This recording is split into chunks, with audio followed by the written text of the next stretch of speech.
The 3:30 p.m. meeting of the Bakersfield City Council is now in session.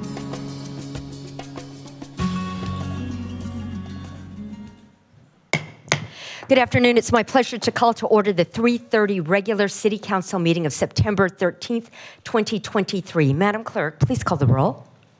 Mayor Go. Here. Councilmember Gonzalez. Here. Councilmember Arias. Here. Councilmember Weir. Here. Councilmember Smith. I am here. Councilmember Freeman. Here. Councilmember Gray. Here. And Councilmember Core. Here.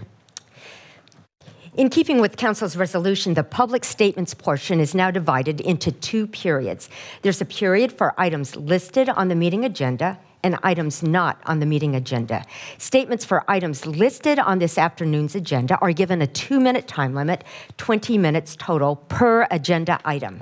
Statements regarding items not listed on the agenda are also given a 2-minute time limit, 20 minutes total. If you have written comments that are longer than your verbal statement, give them to the clerk, who will give copies to the council. If you're here to make a public statement, please fill out the public speaker's card and give your completed card to the city clerk.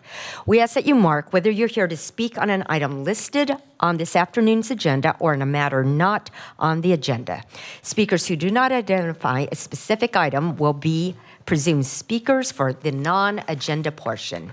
Those speakers will be called during the non-agenda portion of the meeting. Madam Clerk, do we have any public speakers regarding items listed on this afternoon's agenda? Mayor Go, we have not received any speaker cards for items listed on tonight's agenda, nor for non-agenda items. Thank you. Next item, please. Closed session, item 3A, conference with legal counsel, existing litigation regarding Martinez Steel Corporation versus Security Paving Company, Inc., the City of Bakersfield, Continental Casualty Company et al. And item B, conference with legal counsel, potential litigation on 3 matters. Thank you. Vice Mayor? Move to adjourn to closed session.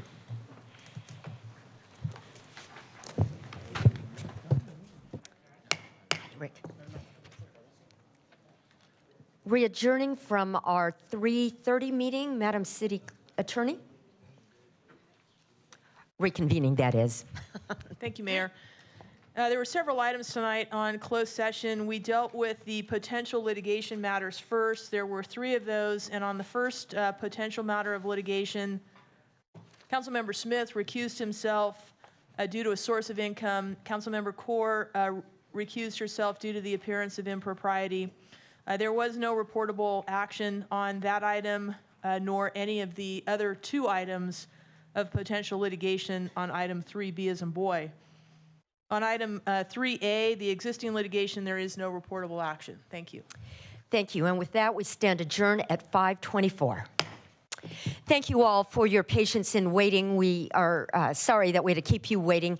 We need a little bit of time just for a technology switch out, and we'll be starting our 5:15 meeting in just a minute as soon as technology's ready.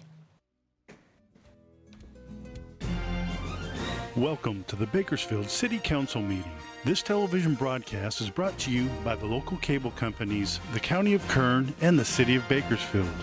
You can watch the rebroadcast of this meeting Saturday at 7 p.m., Sunday at 10 a.m., and the following Wednesday at 7 p.m. You can download the agenda for this meeting at www.bakersfieldcity.us. Presiding over this evening's meeting, the Honorable Mayor Karen K. Go. Good evening. It's my pleasure to call to order the 5:15 regular City Council meeting of September 13th, 2023. Madam Clerk, please call the roll. Mayor Go. Here. Vice Mayor Gonzalez. Here. Councilmember Arias. Here. Councilmember Weir. Here. Councilmember Smith. I am here. Councilmember Freeman. Councilmember Gray. Here. Councilmember Core. Here. Thank you. Welcome to all of you. We're so glad that you've joined us. I'm going to ask you to please sit down. We need everybody seated for fire reasons. Okay. Go ahead and just stay right there. Thank you. We have the pleasure tonight of having Shri Venkata Chalapathy, who's the head priest of the Hindu temple of Kern County. He's going to offer the invocation. We're just so grateful for that temple that supports many organizations in our community through donations, including the mission at Kern County and St. Vincent de Paul. I know that we have a couple of members from the temple, Dr. Girish Patel, Dr. Anil Mehta, and thank you all for your support of that. We just thank you for your generosity to our community.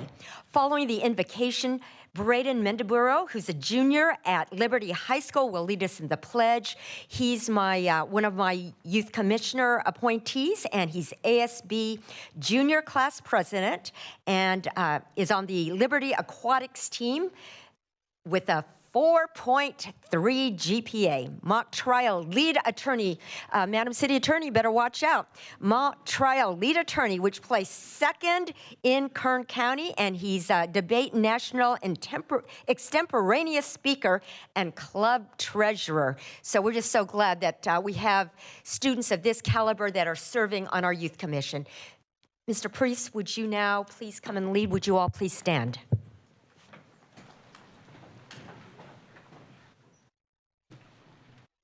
And would you move the microphone down? Thank you, sir. Good evening, everyone. Namaste. My name is Venkata Chalapati Samudrala. I'm a priest with the Hindu Temple of Kern County. First of all, I would like to thank Mayor Go and council members for having me here. Today, I'm going to chant a prayer to Lord Ganesha, who is believed in Hinduism to be the remover of obstacles and who aids in the success of all future endeavors. Vakratunda Mahakaya Surya Koti Samaprabha Nirvighnam Kuru Medepa Sarvakaryesu Sarvada Vinayaka Namastabhyam Satatam Modakapriyam Nirvighnam Kuru Medepa Sarvakaryesu Sarvada Om Mahaganadhipataye Namaha. Thank you. God bless you all. Good luck to all. Thank you, sir. Braden. Salute, pledge. I pledge allegiance to the flag of the United States of America and to the republic for which it stands, one nation, under God, indivisible, with liberty and justice for all. Thank you. Thank you so much. And Braden, thank you so much for filling in at the last minute. We had a cancellation and he just stepped in. So we appreciate that. And you are free to leave if you would like, but we would welcome you to stay for the meeting. Welcome to all of you. I see that we have some students from Professor Holmes' class at Bakersfield College. So if you're here, just wave your hand. Thank you for joining us. We always appreciate it when our students join us. Here are a few guidelines to help our meeting run smoothly. We request that you turn off your phones. Please be courteous in the use of cameras and videos. And for safety reasons and as a courtesy to others, no signs are allowed in the council chamber or in the lobby. Applause is allowed during the presentations portion of the meeting, but not during other portions of the meeting. Everyone in attendance is expected to adhere to the rules of decorum established by resolution of the City Council. Failure to abide by the city's rules of decorum, including any disruptive behavior that interferes with our ability to have an orderly and efficient meeting, prevents the City Council from conducting the business of the city. Business behavior that disrupts the meeting includes repetitive statements, going off topic, shouting, outbursts from the audience, and surpassing the 2-minute time limit. Madam Clerk, next item, please. Presentations item 4A, a proclamation to KC the Bull and Kern County Fair Chief Executive Officer Mike Alcott declaring September 20th, 2023 through October 1st, 2023 as Kern County Fair Days.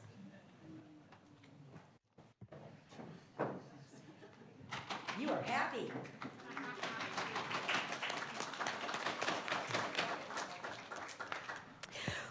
Well, colleagues, it's that time of the year again, as you can see, and he certainly is excited. We're all excited for the fun of the Kern County Fair. Are you ready to devour some sweet funnel cakes, churros, delicious barbecues, corn dogs, and take those exciting carnival rides, visit the beautiful exhibits, and attend the live concerts?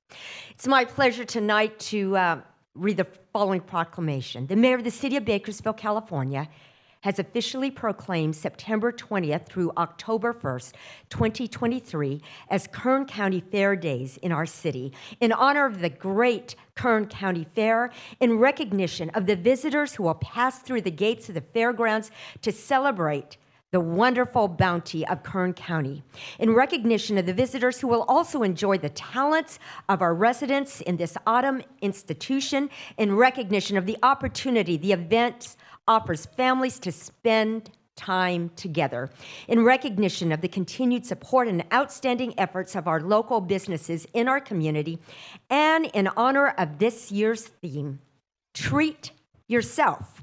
We hope that the residents will treat themselves to a fun-filled time at the great Kern County Fair. It's my honor to be able to present this to Michael Alcott. Thank you so much for your service.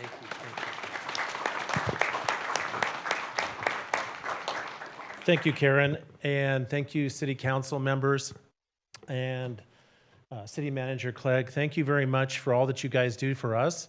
I would like to thank you for the Bakersfield Police Department contract you probably just already signed. And they did an outstanding job last year protecting our patrons at the fair, all 400,000 of them. And a special thank you to Rick Dossie, who is the lieutenant out there, who is doing an incredible job. So I want to thank you for that. And we have an incredible fair going on this year, lots of different rides, food, lots of kids exhibits. All of our exhibits are up this year, livestock, still exhibits. We're expecting high attendance again, and above all, we did pave the parking lot out front, so you should be happy about that. No trip and falls. We do have new lighting. We've been doing a lot of work at the fairgrounds. We have new lighting. We're going to have new asphalt in the grandstand. We have new asphalt behind some of the buildings. We're going to air condition some of them. And we're going to put new roofs on because they tend to leak after 70 years.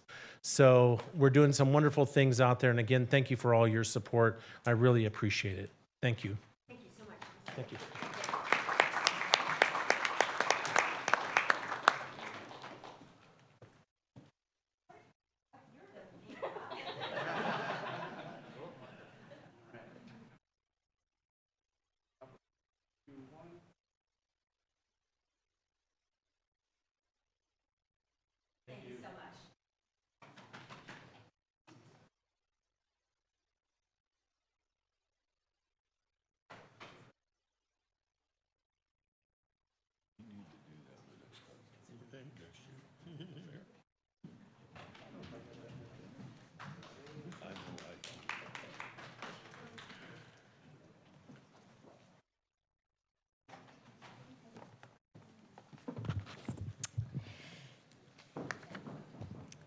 Next item.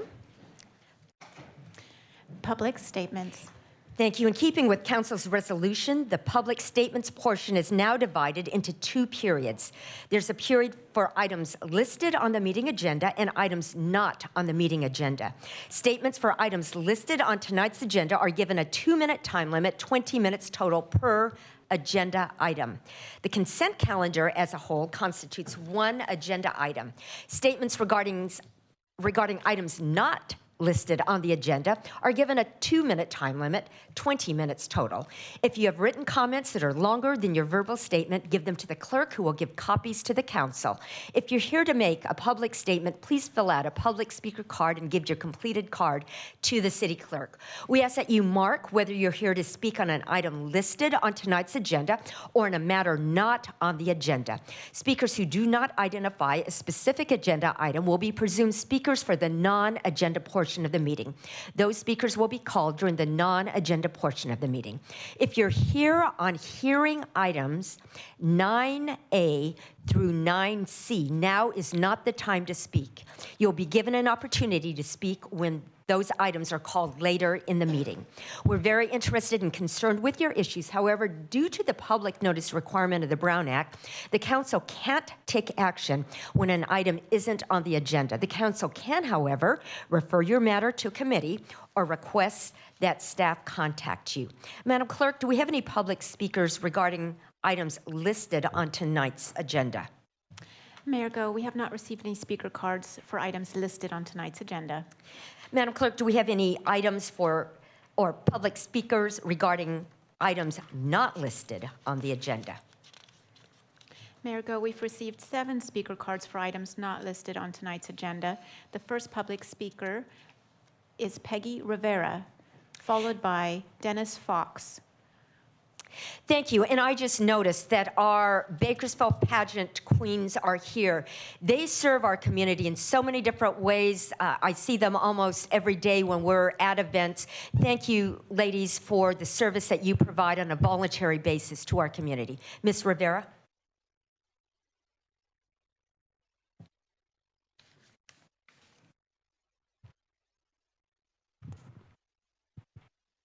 Good evening, council members and attendees. My name is Peggy Rivera, and I am your current Mrs. Bakersfield 2023. I am here along with my fellow title holders, Miss Bakersfield 2023 Waverly Rifka, Ms. Bakersfield 2023 Maddie Garrett, and not in attendance is Gabrielle Zaragoza, Miss Teen Bakersfield 2023. We are here this evening representing the Bakersfield pageant. Each year, ladies of various ages and life stages come together for a chance to serve and represent Bakersfield through earning one of the coveted titles. While many pageants focus on superficial beauty, the Bakersfield pageant is proud to be a program where the title holders serve, give back, and represent our beloved city of Bakersfield through modeling the 5 C's: character, commitment, choices, community, and compassion. We take our titles seriously as we serve and represent Bakersfield with humble confidence. Each year, we attend upwards of 80 events in Bakersfield. This year alone, we have had the opportunity to pack food boxes, bring comfort to children that have lost a loved one, help with registration and raffles at various nonprofit galas, serve breakfast to veterans, lay wreaths on the headstones of our nation's heroes, participate in ceremonies, and the list goes on. But it has been our honor to serve our city and the people that have given so much to us. The Bakersfield pageant is coming up on its 30-year anniversary, and we would love for ladies that are interested in any of the categories to join us at the pageant orientation on Tuesday, November 28th from 6 to 8 p.m. at Stockdale Country Club. More information can be found on our website, bakersfieldpageant.com. We're so honored to continue to partner with you as we serve our wonderful city. Thank you. Thank you so much. And just colleagues, so you would know, Ms. Rivera also leads Ford Dimension now. She is their mentor, leader, advisor, and so many of our wonderful students come from Ford Dimension. So thank you all. Thank you for your service. Thank you. Bakersfield Pageant. Next item, please. We will give them a hand for their service. Thank you. Dennis Fox, followed by Runa Lemine. Welcome, Mr. Fox. Good evening. I'm Dennis Fox. I'm with bringing you news from the Water Impact Network. As you may know, the farmers that do produce in Northern California are not too happy about having their water sent down here for resale by farmers who specialize in water sales.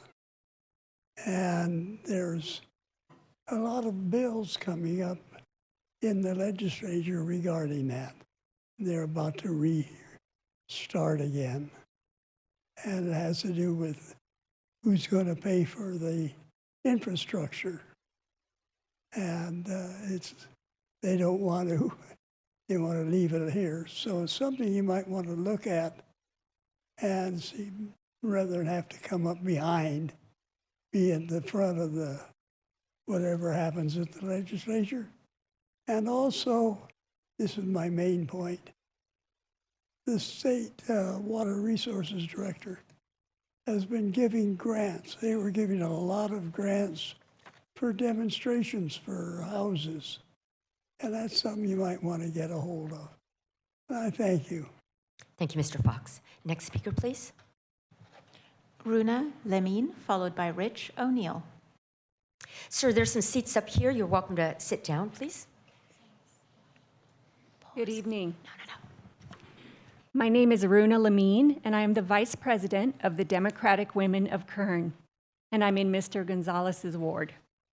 I'm here to share some information about our efforts with a nationwide organization called Wreaths Across America. It has come to my attention that a representative of another local political club recently came before you and gave the impression that they somehow have a monopoly over the wreaths with the ceremony this December 16th at Bakersfield National Cemetery. This could not be further from the truth. There are actually several local organizations involved, including Democratic Women of Kern. You can find our wreath donation page at wreathsacross.org/CA0818 or on our website, democraticwomenofkern.org. Our page stands out because we have signed up for the 2 for 3 plan. With every 2 wreaths sponsored, Wreaths Across America sponsors a third for us.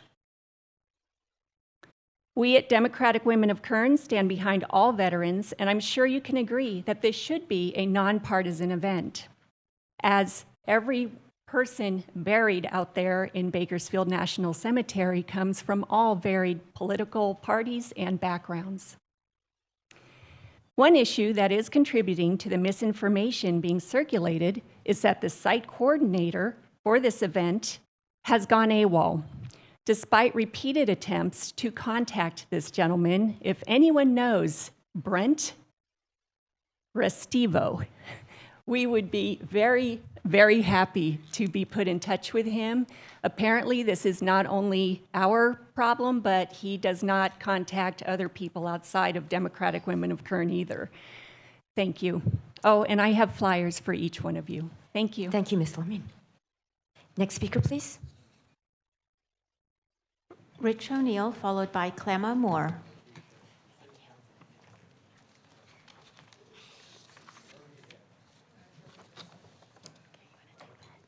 Thank you. Hand that to the council.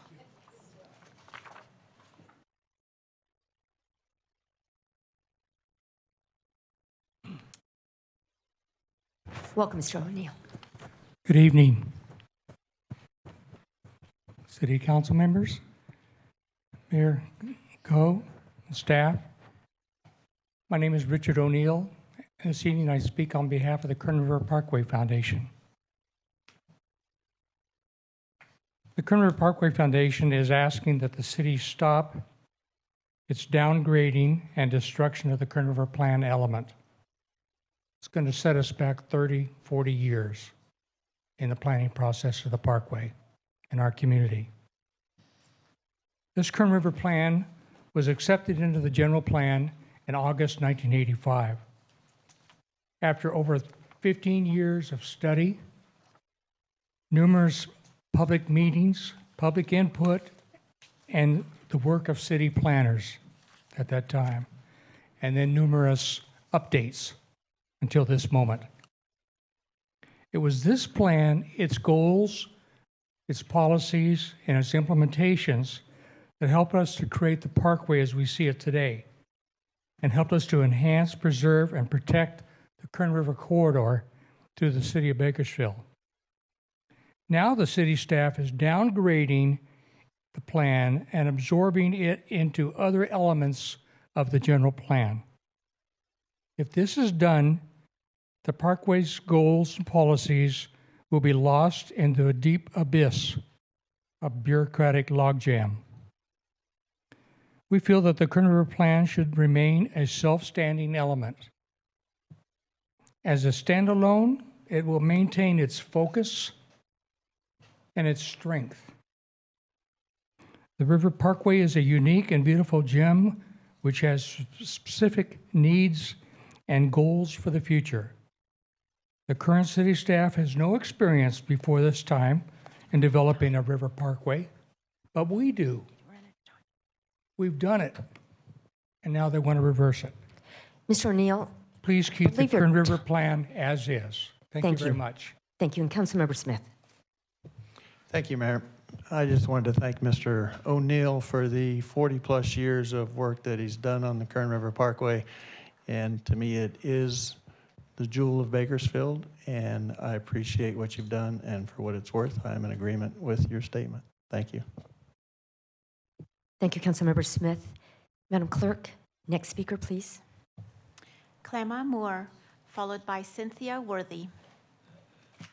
Good morning, February the 28th. My name is Clem Moore. I stay at 1403 2nd Street. February 28th at the meeting that was here, Mr. Gonzalez, you had promised to take us off the agenda for the day and get into a matter regarding code enforcement fines at my house. And I don't know, it's been since then, I haven't heard from anybody from your staff.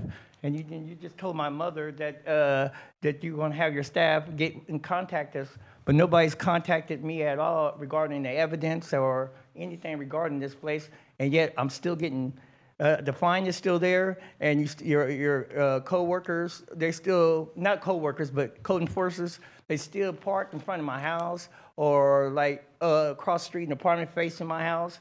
I don't know if that's a intimidation factor or whatever, but the fine is still there. And we still haven't been given our time to show the evidence regarding it. And I just want to find out in front of everybody again, what you guys plan to do about it, or when is this going to be resolved? I'll be glad to stay at 1403 2nd Street if anybody want to drive by and look at my house. My house is it's not the best, but it's a great neighborhood, and it's a great house, and it's clean. And these charges are way, way, way. If you look at the pictures, I wish I had time to show them to you, but if you look at the evidence that I have right now, I wouldn't even have to go through my whole spiel before you be like, I got it, because it's just that obvious that that the fine that we're getting is not even, it's nothing, and yet we're being told every time we went up the ladder, do this step, now go to talk to these people, then go over here, then go over here. Now we're in front of you guys again, and nobody said nothing to me. And I mean, but yet you guys want your money at the end of the year for the taxes, and I get that, and I see how you guys distribute it. But how are you going to come at me with this, and you're not even helping me? But thank you. Thank you, Mr. Moore. Vice Mayor. Thank you, Mayor. Thank you, Mr. Moore, for being here tonight. And I did, in fact, work on this particular issue and have a meeting with staff regarding it. If, Mr. Clegg, if you wouldn't mind asking or appointing a appropriate staff member to reach out to Mr. Moore and his mother and family so that we can communicate directly outside of this council meeting, I'd appreciate it. Thank you. Next speaker, please. Cynthia Worthy, followed by Stephanie Henry.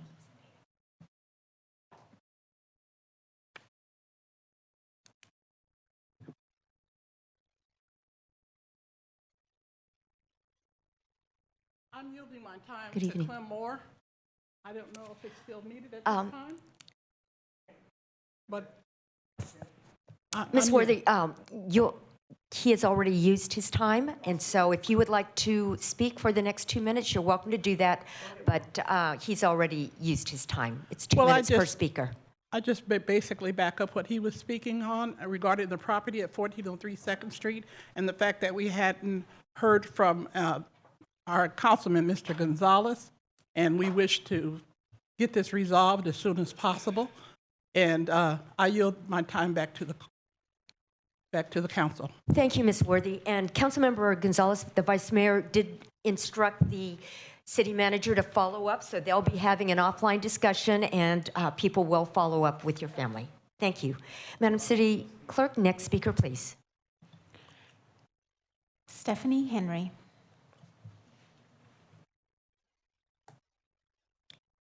Welcome, Ms. Hello. Henry. Hi, my name is Stephanie Henry, and I live at 1403 2nd Street. I've been living there for 64 years, and whenever we have had code enforcement come out, we always did whatever they need for us to do. This particular time, they claimed that they had sent us registered mail. Well, registered mail means you have to sign it. So when I asked them about it, then they said it was electronically signed. I don't know what that means, and I worked at the post office, extra help, three times. My sister retired from the post office. When we looked at it, nobody had signed that. That's what I want to bring to you, because she said last time we went through all our resources, and I have to fight this all the way. They're trying to give us a $2,000 bill, and when they came out, what they wanted cleaned in October was gone in February. But what they did was, it was our trash day, and we had the trash can was out on Tuesday. They said, well, we got to do something. That's what he told us, we have to do something. So what he did was, he dumped our trash that was due on Wednesday. And my nephew had trash in a wheelbarrow, and they dumped that. And then they said, and they called the police on us and everything. And it was just me there, my nephew, and my dog. And they said, well, we were hostile, and I just got off of work. I worked 3 jobs. So I really want this did, because I don't have no problem with paying if it's something I didn't try to fix. But I have a problem with paying something that's overbooked and did. And thank you very much. Thank you, Ms. Henry, and thank you to all of you who came out on this issue. There will be follow-up. Madam Clerk, any others request to speak? Mayor Go, that was our final speaker. Thank you. And now, next item, please. Appointments, item 6A. 4 appointments, Ward 2 regular member and Ward 2 alternate member, Ward 3 alternate member, and Ward 4 alternate member to the Youth Commission. Applications for appointment have been received from Caitlin Acampo, Eden Murillo, Presley Navejas, Sarah Celine Purcell, Thomas Woods, Lily Valladares Macias. Thank you. These appointments are by ward, therefore no ballots are required. I will call on Vice Mayor Gonzalez for his regular and alternate Ward 2 Youth Commission member nominations, and I'll call on Council Members Weir and Smith for their alternate Youth Commission member nominations for Wards 3 and 4. Vice Mayor? Thank you, Mayor. I'd like to appoint Lily Valladares Macias as the member and Thomas Wood as the alternate. Thank you. And now, Councilmember Weir, your alternate for Ward 3.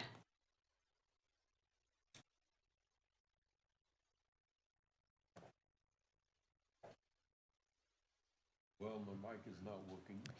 I'd like to nominate Sarah Celine Purcell for alternate. She is, I got a kick out of reading her application.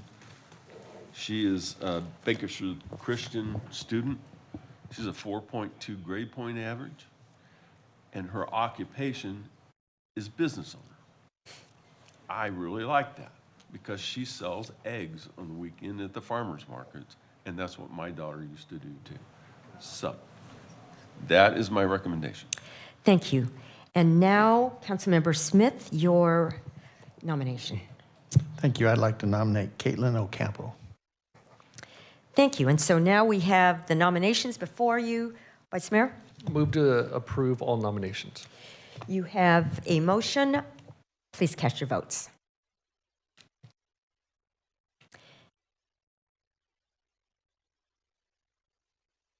Councilmember Weir, is your device still?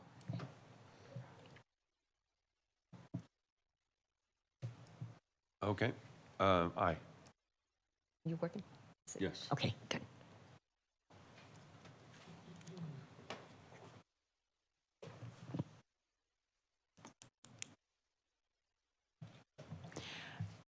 Motion is unanimously approved. Thank you. And so to all 4 of our appointees tonight, congratulations. Thank you so much for your willingness to serve our community. Next item, please. Consent calendar items 7A through 7AY for approval. Staff memorandums have been provided for items 7X and 7AH, pulling both items from tonight's agenda. Thank you. Vice Mayor. Does any member wish to recuse themselves from an item? Seeing none, does anyone wish to pull an item for separate consideration?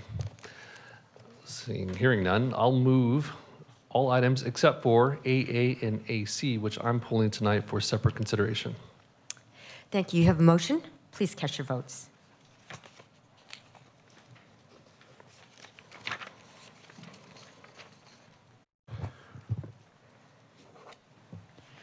Motion is unanimously approved. Thank you. And now, Vice Mayor, item AA, please. Thank you, Mayor. If you don't mind, I'll take AA and AC in the same Sure. motion. AA is regarding an agreement for the Dr. Martin Luther King Jr. Boulevard Corridor Improvement Project, and AC is in regards to the Niles and Monterey Corridor Improvement Project. Each of these projects are improvements that will enhance the bikeability and walkability of these corridors. These are two projects that we have been working on for quite some time, and something that I'm very excited about for these particular neighborhoods. We know that in these particular neighborhoods, both in MLK and the Niles Monterey corridor, there is a higher percentage of individuals who walk and who bicycle and who take the bus for everyday transportation. And we know that in this city, like every city in America, people often drive way too fast. And unfortunately, we've had a number of pedestrian deaths in this community and accidents that have caused great harm to many of my constituents and residents throughout the city of Bakersfield. And so it is absolutely necessary for us to make these improvements in our community. And I'm very proud of us taking these steps moving forward, along with our traffic calming efforts in various different neighborhoods, making these improvements to improve these corridors for pedestrians is absolutely essential for the city of Bakersfield. And so with that, I'd like to make the motion to approve both AA and AC. Thank you. We have a request. Councilmember Smith, please. Yeah, I would like to reinforce those comments. I just got data from the city manager recently, and traffic fatalities overall are so far this year 38, and homicides, so they're both too many, but homicides are half that number. So definitely all the improvements and the work that we're doing for safer, calmer, better traffic conditions is a wonderful thing for the community. Thank you. Thank you, Councilmember Smith. Councilmember Kaur. I want to join my council members, Smith and Councilmember Gonzalez, in saying and emphasizing how important traffic calming and these efforts really are. And I want to thank the strategy happening at our city manager's office with our public works department. Just to give an example to really reinforce this, I happened to be checking road conditions this past weekend, driving around Ward 7, near a neighborhood, near a school, and I just happened to come across an elderly man who was on a bicycle who was hit by a vehicle. And it just reminded me of every conversation we've had at this dais that we've had with our public works director, with different folks who have been working on the strategies to slow traffic down in our roadways, and the many years of advocacy that's been happening from this dais. And really that incident just drove home exactly how important and how timely and how urgent this work is. No one should have to fear for their life when they're walking to and from school, to and from their place of worship, to and from their grandparents' home or wherever they're headed, or they're cycling, or even if they're driving in a car. That really is something that we should all remark on, and I'm so glad to have colleagues who elevate the work that the city is doing, that we're all doing collectively, and I want to join the efforts and emphasizing how important it is and that we celebrate when this work happens at our city. So thank you, everyone. Thank you, Councilmember Kaur. Councilmember Gray. Good evening, everyone. I do also appreciate the efforts that the city is making, but I've been hearing a lot of this topic on the dais in the last few months with regards to traffic calming and what a dangerous city this is for pedestrians. So I decided I wanted to delve into that a little bit deeper and get the whole perspective of this. And so I did contact our police chief, and I asked him to send me a report on all those people who have died because of pedestrian accidents. And he said, of the 37 pedestrian-related fatalities in 2022, the pedestrian was at fault 33 times of the 37. In 2023, in the cases that have been completed, the pedestrian was at fault in every instance. I was just driving last week myself, and the car on the right of me that was a little bit ahead of me, thank God that he was, a pedestrian walked right out into the oncoming traffic purposefully to dare this driver to hit him. And he literally missed him by 1 to 3 inches. And I was the car right next to him. So, yes, we all need to slow down in this city. I can say that of myself too. We all need to be more careful. But I have heard this so many times of what a dangerous city we are. The chief goes to say there is a blatant disregard for the dangers of walking in the roadway. And there is frequently a substance abuse or mental health issue that's associated with these pedestrians. So I would caution all of us as drivers that we really need to be paying attention to these people, that now that we have no law against jaywalking, that we have to be careful about how we're driving even more so, because it could land on us, the fault, even though these pedestrians are the ones that are at fault. So I'm all for safe streets. I'm all for making sure that we're doing all we can as a city. But let's put the blame where it should be, instead of all these drivers that are having to live with the horror of killing somebody when their car, when it wasn't even their fault. 33 out of 37 of those drivers, it was not their fault. And 100% of those drivers this year, it was not their fault. So I just want to bring a different perspective. I think it's important that we all understand what truly is happening, what's being reported. Thank you. Thank you, Councilmember Gray. Councilmember Arias. Thank you, Mayor. I just wanted to remind this council and members of our audience that in 2021, it was our own Bakersfield Californian who shed light on the fact that Bakersfield ranks second in the nation for most deadly metropolitan areas for pedestrians. And I would like to challenge Councilmember Gray's logic, because if the issue is mental health and people not obeying traffic laws, basic traffic laws, then we would see a steady increase across the entire state of California. And that's not the case. The case is that we are not part of the norm, rather we are the exception. And I would continue to make the argument, we have these conversations on a regular basis in the ad hoc committee on transportation, that it is dangerous by design.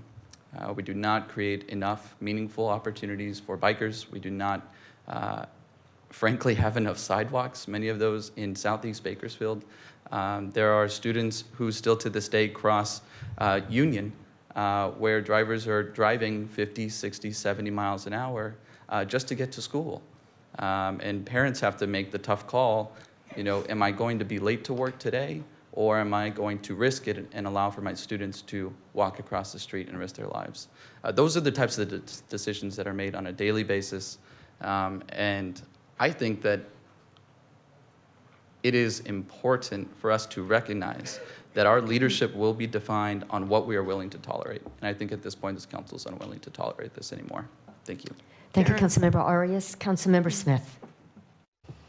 Thank you, Mayor. I just wanted to point out that of the 38 deaths that we've had this year, violent auto collisions, 26 of those have been automobile only. No pedestrians involved, no bicyclists involved. Automobiles are going too fast, running into things by themselves or into each other, killing people. We need to slow traffic in this city. Thank you. Thank you, Karen. Councilmember Smith. Okay, Okay. there are two more I before can't you. push my Okay, button. sorry. Can we take care of Councilmember Smith too? Vice Mayor, please. Thank you, Mayor. Just really concerning comments that we're going to place blame on the pedestrian who lost their lives based on an accident. We know that these accidents happen, but we also know that we can design our streets, we can design our roadways, we can design our infrastructure to make it safer for pedestrians. We know that people are struggling with mental health challenges. That's a given. We know that. We know that people have many different afflictions in their lives. That's part of living in a community. We have a whole mix of individuals who struggle with various different issues every day. We have to design for that. We have to create communities that allow for people to function, allow people to move about their community in a safe way without losing their life.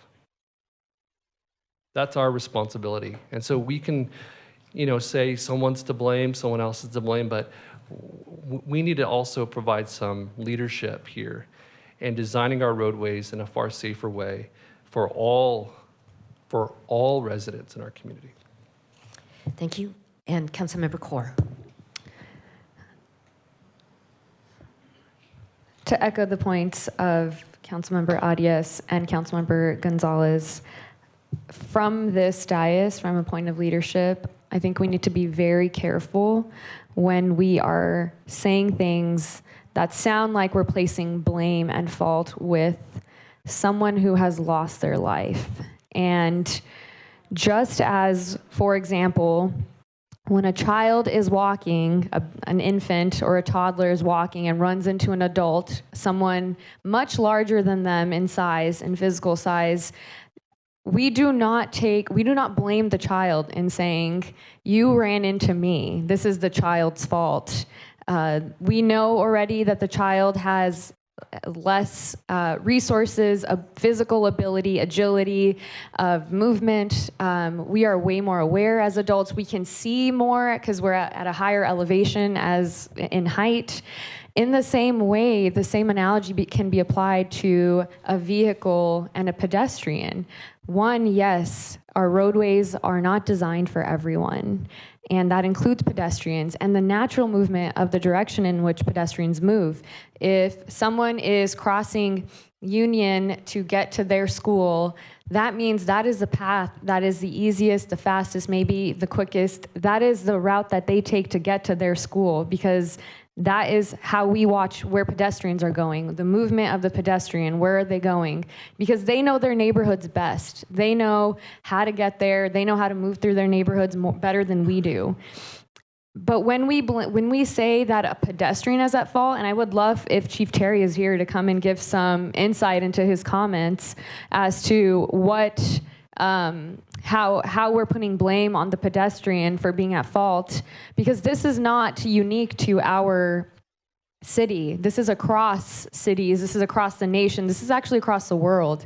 Traffic fatalities and the ways in which we're calming traffic down. I mean, it is so shocking to me that anyone is taking issue to this phrase when we have statistical proof of how many people die when a car hits a car, when a car hits a bike, when a car hits a person.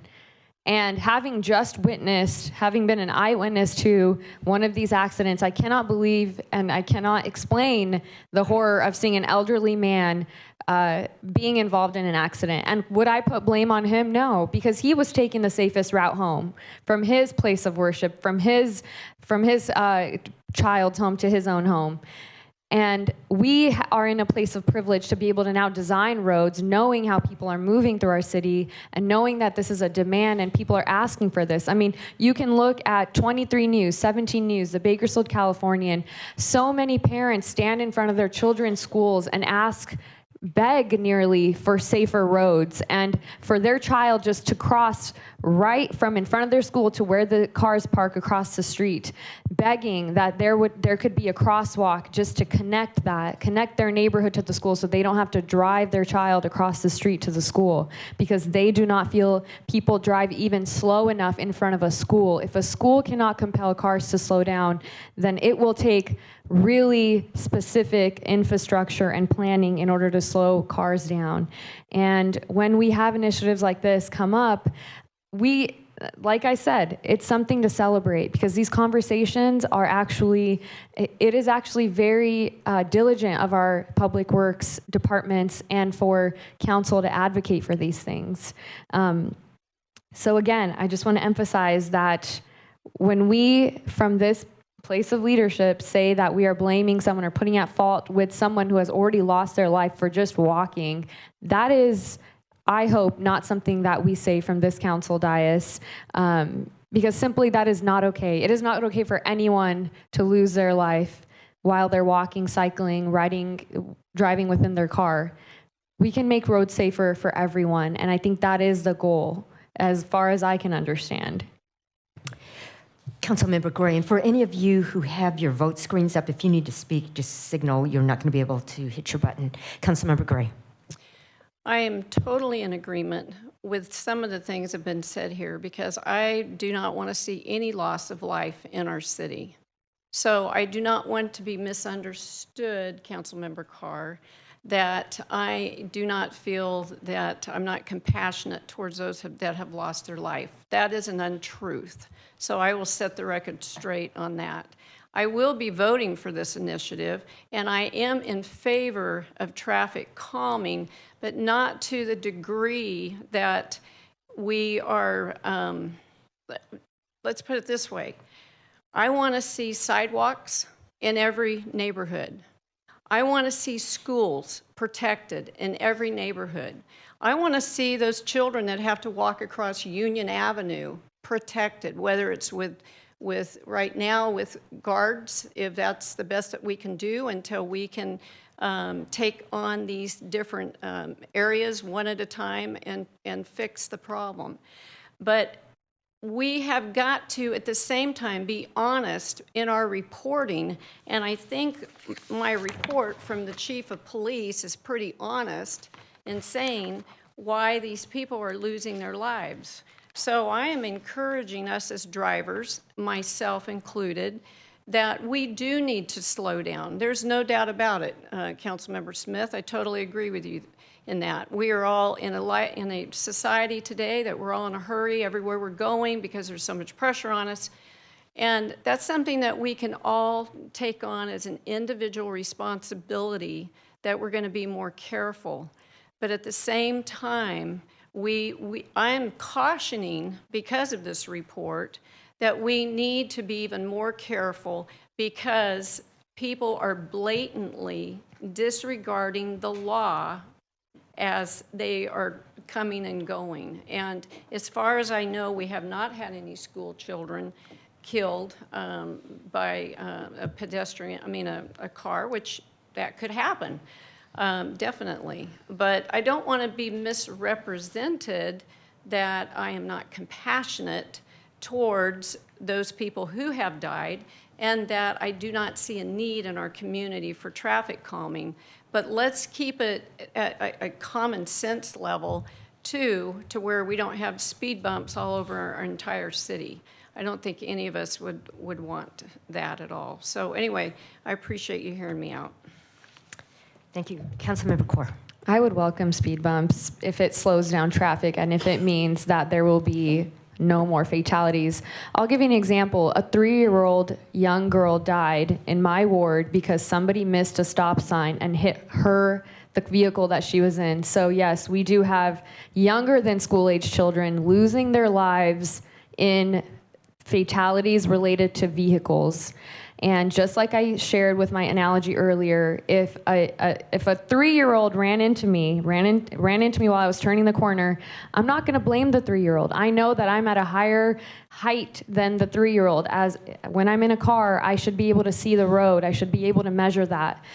And in the same example that I gave, when an elderly man was hit by a vehicle while he was riding his bike home, you can assume that the vehicle can accelerate at a greater speed, at a quicker speed than the pedestrian is able to accelerate and slow down. And the car has many more mechanisms that allows for it to brake, accelerate, whatever it is. But believe it or not, the cyclist is being held at fault for his role in that accident. And that was determined by our police department as well in their assessment. So is the fault in a man who was trying to get home in the safest route possible? Or is it in the way that maybe we have to evaluate how traffic engineers and our planners are designing our streets, and then how we're also assessing when these fatalities and accidents happen? So there's multiple steps that need reevaluation. So with this same example, I would kind of counter your point that even though there are, out of those however many pedestrian fatalities or accidents, the pedestrian is being held accountable or responsible. When you actually witness some kind of accident like this, when you intimately see it, it is so difficult to step aside and say, you know what, I think I'll still hold the cyclist at fault, because you can see the vulnerability of this individual in this case. You can imagine the vulnerability of the 3-year-old who had no idea that she was going to lose her life in a car accident that day. So if those two examples don't drive home the point of how we need to make our streets safer, then I don't know what else can. You have a motion, please cast your votes.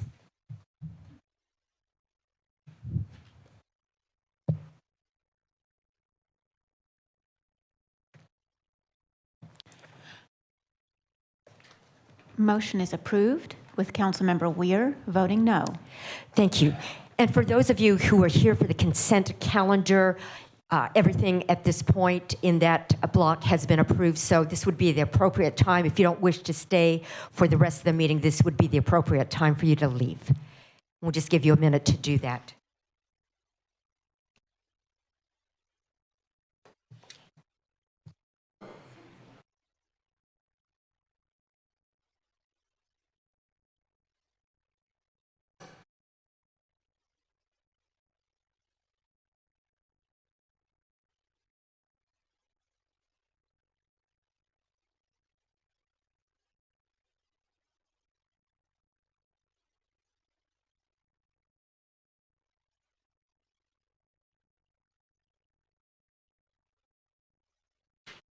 And thank you all for attending and participating in the civic process. We appreciate all of you, including those who are leaving.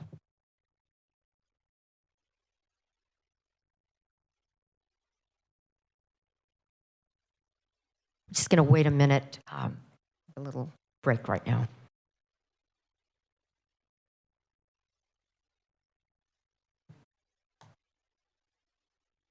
Madam City Attorney, is it okay for me to just go ahead with the instructional part? Okay. Our next item is public hearings. Each side will be allowed 15 minutes. It's 15 minutes for all speakers per side. So it's important that you identify yourself and make your statement succinctly so others may speak. We'll hear statements from those opposed to the projects first. Then we'll hear from those who would like to speak in favor of the projects. If there's testimony on both sides, each side will be allowed a 5-minute rebuttal. There's a clock on the TV screens behind me which indicates 15 minutes. Please step to the microphone and identify yourself. After 14 minutes, a yellow light will come on, and at the end of 15 minutes, a red light will flash indicating your time is up. Quickly end your statement. You may ask questions during your statement, but they won't be addressed until the public hearing is closed. If you have written comments that are longer than your verbal statement, give them to the clerk. She'll provide copies to the council. Please be courteous to others who wish to speak. Madam Clerk, please read the first public hearing item. Public hearing item 9A, public hearing to consider general plan amendment zone change number 23-0015 and conditional use permit number 23-0023. McIntosh and Associates representing Rosedale Ranch, California, GP, is proposing a general plan amendment zone change and conditional use permit on approximately 940 acres, generally located in the southeast corner of 7th Standard Road and Rudd Avenue. This request includes 1, a general plan amendment to change land use designation, and 2, zone change to change zone classification, and 3, conditional use permit to allow a freight terminal. The Delano Center on Race, Poverty, and Environment submitted an appeal to the Planning Commission's approval of the request. Thank you, Madam Clerk. Councilmember Smith. Thank you, Mayor. I, Councilmember Bob Smith, will abstain from the following agenda item due to a following conflict. A person or entity involved in the proposed action is a source of income for me. Thank you. Thank you, Councilmember Smith, who is leaving the dais now. Councilmember Kaur. I, Councilmember Kaur, will be recusing myself of voting on this item due to reasons of impropriety. Thank you. Thank you, and Councilmember Kaur is also now leaving the dais.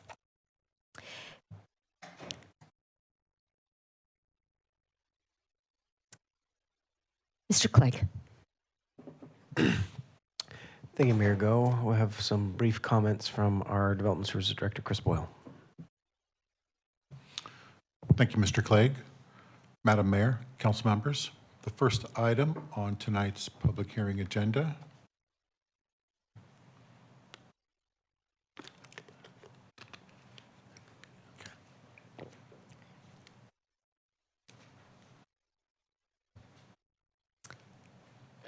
Can we get some help from?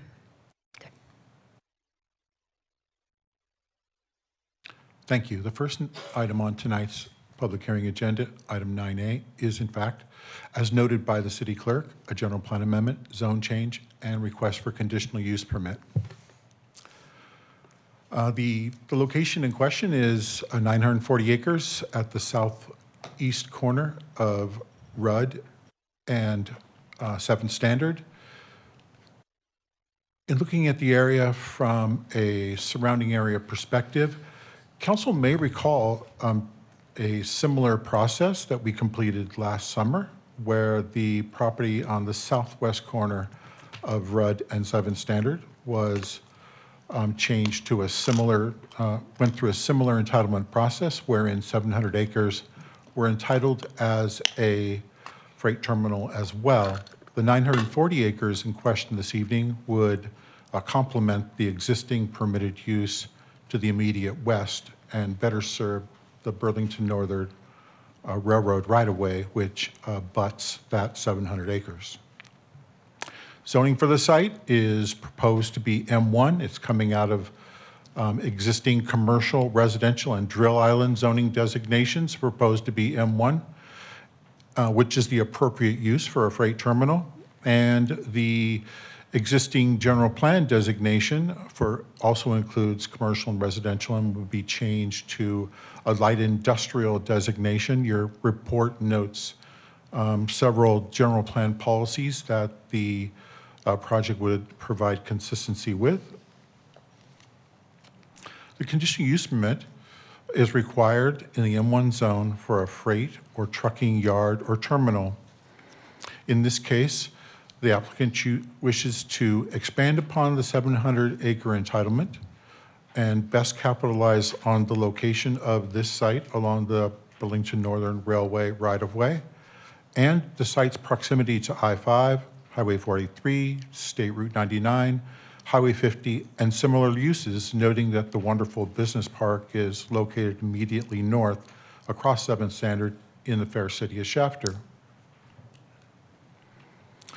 Looking at the timeline, the Planning Commission approved this use unanimously with one absentee on the consent public hearing calendar. A comment letter was received on that day by the Delano Center on Race, Poverty, and the Environment. The applicant's attorney responded to the letter from the Delano Center on Race, Poverty, and Environment on July 27th. Subsequent to that, the center appealed the approval of the Planning Commission, and again, the applicant's attorney responded to that appeal letter. All of those exhibits are a part of your application packet. This is an appeal hearing tonight, and thus you have two options before you. The first option would be to deny the appeal and uphold the Planning Commission's recommendation. The result of that denial would mean that the project is approved and a freight terminal can be established on the subject property. The second option would be to uphold the appeal and overturn the Planning Commission's recommendation. In this case, the project would be denied and a freight terminal could not be established. That completes staff's presentation. Thank you, Mr. Boyle. Mr. Clegg, anything further? Thank you. So at this time, item 9A is open. Is there anyone who would like to speak in opposition to the project? If so, please come to the microphone, identify yourself, and proceed.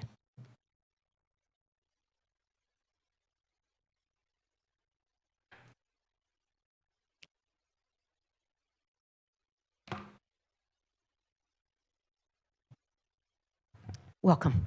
Thank you. Good evening, Mayor and City Council members. Thank you for the opportunity to present tonight. My name is Ingrid Brostrom, and I will be speaking on behalf of the Center on Race, Poverty, and the Environment and the Committee for a Better Shafter. I'm also joined by several members of the Committee for a Better Shafter who are with me today. Before I begin, I do want to share that the owner of the site, Mr. Gardner, has reached out to us to speak about the proposal and our concerns. Unfortunately, due to pre-planned vacation and an unexpected illness, we have not been able to touch base prior to the meeting today. I would ask that the council consider continuing the hearing to allow the parties to meet before making its final determination on our appeal.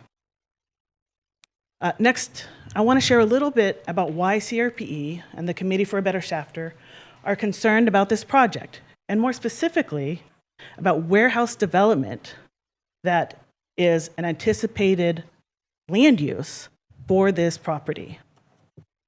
We have seen the proliferation of warehousing and distribution centers in other regions of the state, and the significant impacts that the industry can bring, including significant impacts on air quality, toxic diesel emissions, traffic, congestion, and road safety, displacement of residents and communities, incompatible land uses next to schools and homes, and the exploitation of the workforce.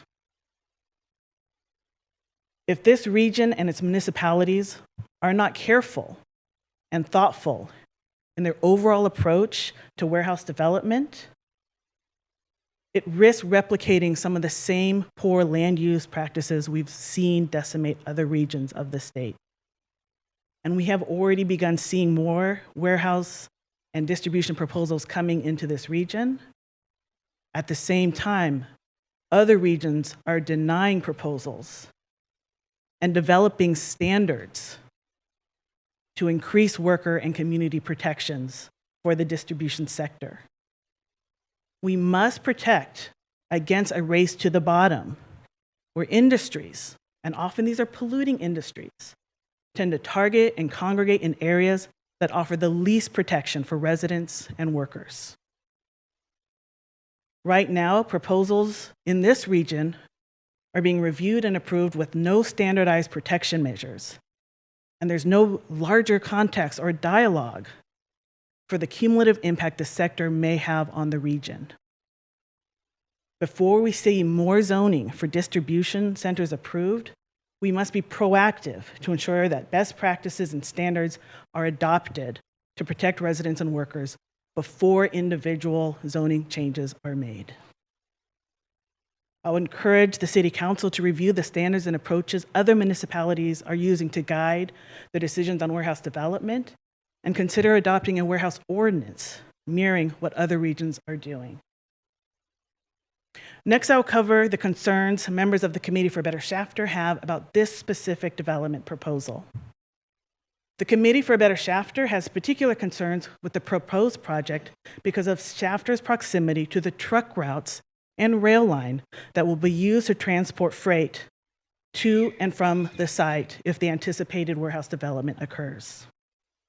Highway 43 runs directly through the city of Shafter.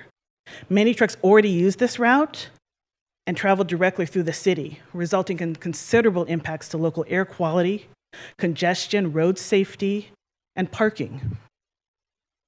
Shafter residents are already experiencing impacts related to other distribution centers in the area, including warehouses already built for Amazon, Walmart, Target, Ross, and many, many others. And we anticipate that many more are on the way with the proposed expansion of the wonderful industrial park. Any rail depot will encourage additional distribution facilities to locate in the same region. The cumulative impact of warehouse development in the area and associated impacts with freight transportation will have a significant and negative impact on Shafter residents. And these impacts have not been analyzed, addressed, or mitigated. I'll now cover the legal issues with using an addendum in this case to support approval of the proposal rather than an environmental impact report. The adoption of an addendum here violates both the letter and the intent of CEQA. At its most basic, CEQA is a disclosure law, ensuring that decision makers and the public understand the consequences of decisions before they are made. The original program EIR did not disclose or analyze impacts associated with 940 acres of warehouse and manufacturing land uses in the proposed development area. Therefore, the first and most obvious issue with using an addendum here is that the new land use designations are simply not within the scope of the original program EIR. The original program EIR analyzed the Rosedale Ranch development as mainly a residential development. To determine whether you can rely on a program EIR, the first question to ask is whether any subsequent proposal is within the scope of the original project. Here, the city did not make a determination about whether the zoning change from residential to industrial was within the original scope of the EIR. The determination was simply not made. Courts have considered this issue, and they have determined that land use designation changes in a development plan are generally not in the scope of an original program EIR. For example, in Sierra Club versus County of Sonoma, the court determined that changing a land use designation from agriculture to mining in a mining management plan was not within the scope of the previous program EIR and required the preparation of a separate EIR. Just this year, the appellate court overturned the use of an addendum where the proposed change to a development plan consisted of changing a 2-story office building to a 5-story office building. The issue has already been considered and resolved in the state of California as binding precedent. The use of an addendum here is inappropriate because industrial development on the 140 acres at issue was not within the scope of the original program EIR. Secondly, there are significant impacts associated with changing residential land uses to industrial land uses that are not disclosed, analyzed, or mitigated. For example, while the addendum and its appendices refer to over 7 million square feet of anticipated warehouse development, the addendum does not estimate how many trucks and/or trains may be transporting freight and goods to and from the project site. Yet these are the very same impacts that are of most concern to the Committee for a Better Shafter, including traffic and congestion impacts on the local roadways, including on Highway 43, as well as the air quality impacts, safety impacts, and road quality associated with freight transportation. And I do want to make the note that freight trucks and trains have very different impacts than passenger vehicles that may have been analyzed as part of the proposed residential development. The addendum also acknowledges gaps in its analysis, including confusion on how to assess greenhouse gas emissions, a failure to conduct a traffic generation impact study, and an inability to determine whether the project would have a significant impact on climate change either individually or cumulatively when added to the other warehouse development in the region. The city's reliance on an addendum means that the responsible agencies that could have provided critical guidance on these issues were unable to review or comment on the document. Review from responsible agencies such as the Air District could have been very helpful to fill in these important information gaps. Finally, the addendum itself acknowledges additional mitigation would be required to address significant impacts to noise. This alone should have triggered an EIR. Finally, CEQA requires agencies to look not only at the proposed project, but also at the consequences of the project in combination with other similar projects. This is especially important in this case because new and proposed warehouses will subject the region to cumulative impacts, especially on local transportation. To circle back to where I began this presentation, the city should take a hard look at the cumulative impact of clustering distribution land uses in the area around the proposed project and consider what types of standards and mitigation should be required for all distribution centers located in the city. Before paving the way for an untold number of new warehouses, the city should consider taking a more holistic look at this sector to ensure that these facilities enhance and not burden the local community. For these reasons, we request that the City Council affirm the appeal and overturn the approval of the zoning and general plan amendments and CUP and require an EIR before proceeding with the project. Alternatively, as I stated in the beginning, we request that the City Council continue the hearing before making its final determination to provide an opportunity for the parties to discuss this proposal further. Thank you for your time and consideration. Thank you, Ms. Rostrom, and those who stood aside. Is there anyone else who would like to speak in opposition to the project? This would be in opposition to the project. Seeing none. Now, is there anyone who wishes to speak in support or in favor of the project? Please step to the microphone, identify yourself, and proceed.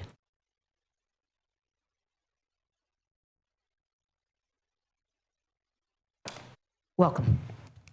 Mayor Go, City Councilman, City Staff, Manager Clegg, thank you for the opportunity to speak to you tonight. My name is Keith Gardner. I'm the owner and managing partner of the Rosedale Ranch in Northwest Bakersfield. It's kind of deja vu because 18 years ago this month, probably this night, I stood before a different city council, and collectively we zoned from agriculture to residential, as Mr. Boyle suggested, the Rosedale Ranch Master Plan community, which was zoned to be 6,500 homes, 2 million square feet of commercial, 240 acres of industrial, rail-served industrial, and we all collectively annexed it to the city of Bakersfield the following year. And we have our family, which is over 100 years here in Bakersfield, have farmed that piece of property faithfully for the last 18 years, protecting its resources. Many of you may know me from fighting tooth and nail with our local PG&E company to stop them from cutting down the 269 Mexican fan palms that make the cross palms in Rosedale Ranch, make it a historic site. And we fought faithfully to preserve that site. Those trees were planted by English settlers back in the 1850s, and they still mark the cross palms. Like I said, our family's been here a long time. We're not carpetbaggers. We're farmers. I farmed with my dad in partnership for 48 years. He passed away at 101 this June, and we enjoyed our partnership together, grew our business, raised our families in Bakersfield, and the next generation of gardeners is sitting back of me, so he gets the chance to take this microphone before you the next time. But I'm here as a proponent that with a new vision for Rosedale, and I'll tell you why.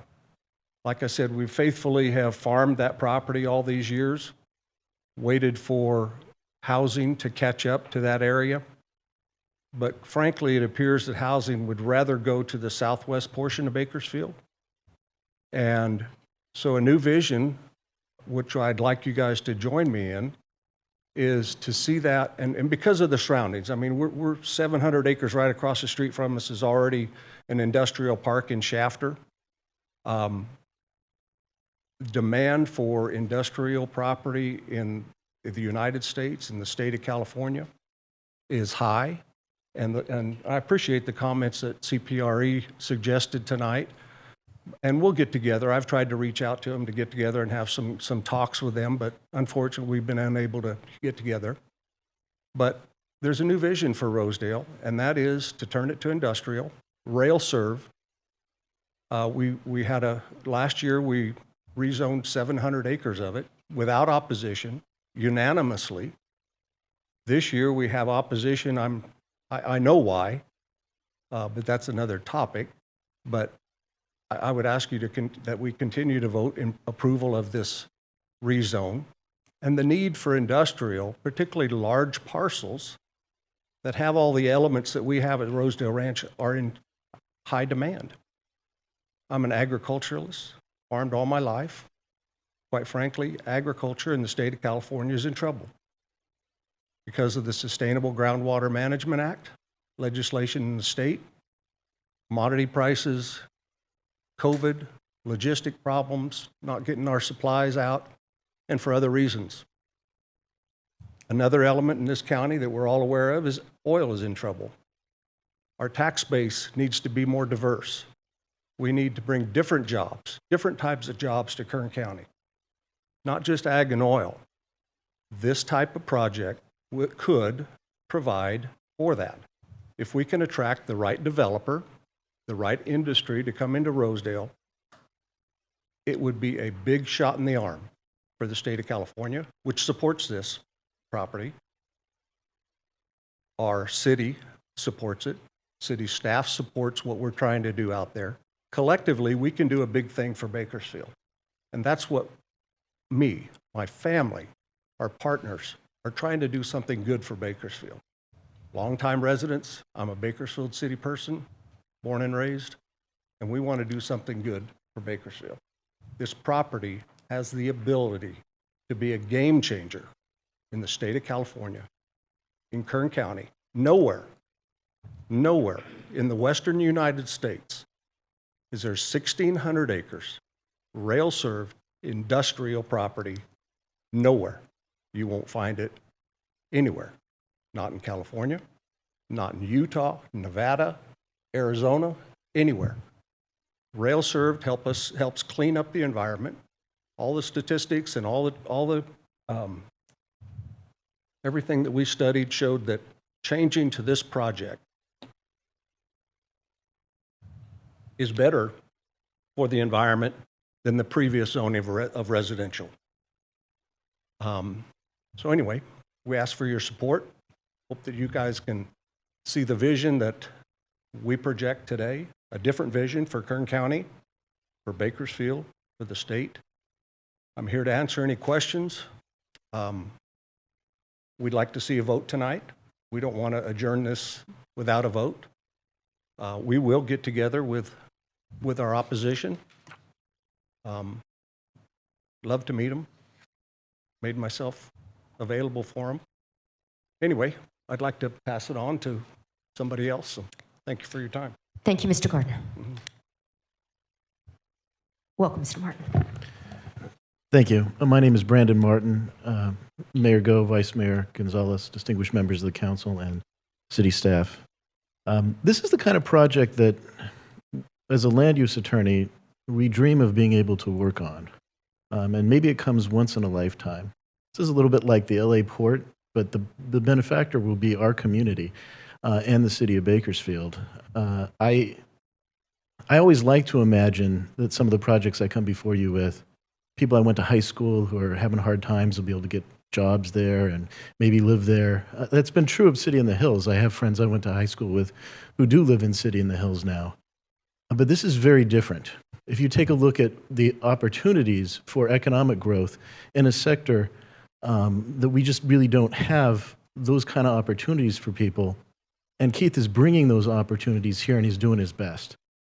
I want to elaborate a little bit why we aren't accepting the offer from the opposition for a continuance to talk and then come back and have a vote later. Rosedale Ranch becomes a nationally important mega site for logistics, and we have competition. You may have heard of some effort by Kern County out in Mojave. I don't think it's on the same scope and level as what Bakersfield's trying to do. Barstow has a competing project. There's one up in Merced. Simply, the fact of the matter is that delay over a technical disagreement with the CPRE can have devastating impacts on the future of this site. Right now, if your council hypothetically did not go through with the approval, we would have something I would consider to be a Frankenstein site.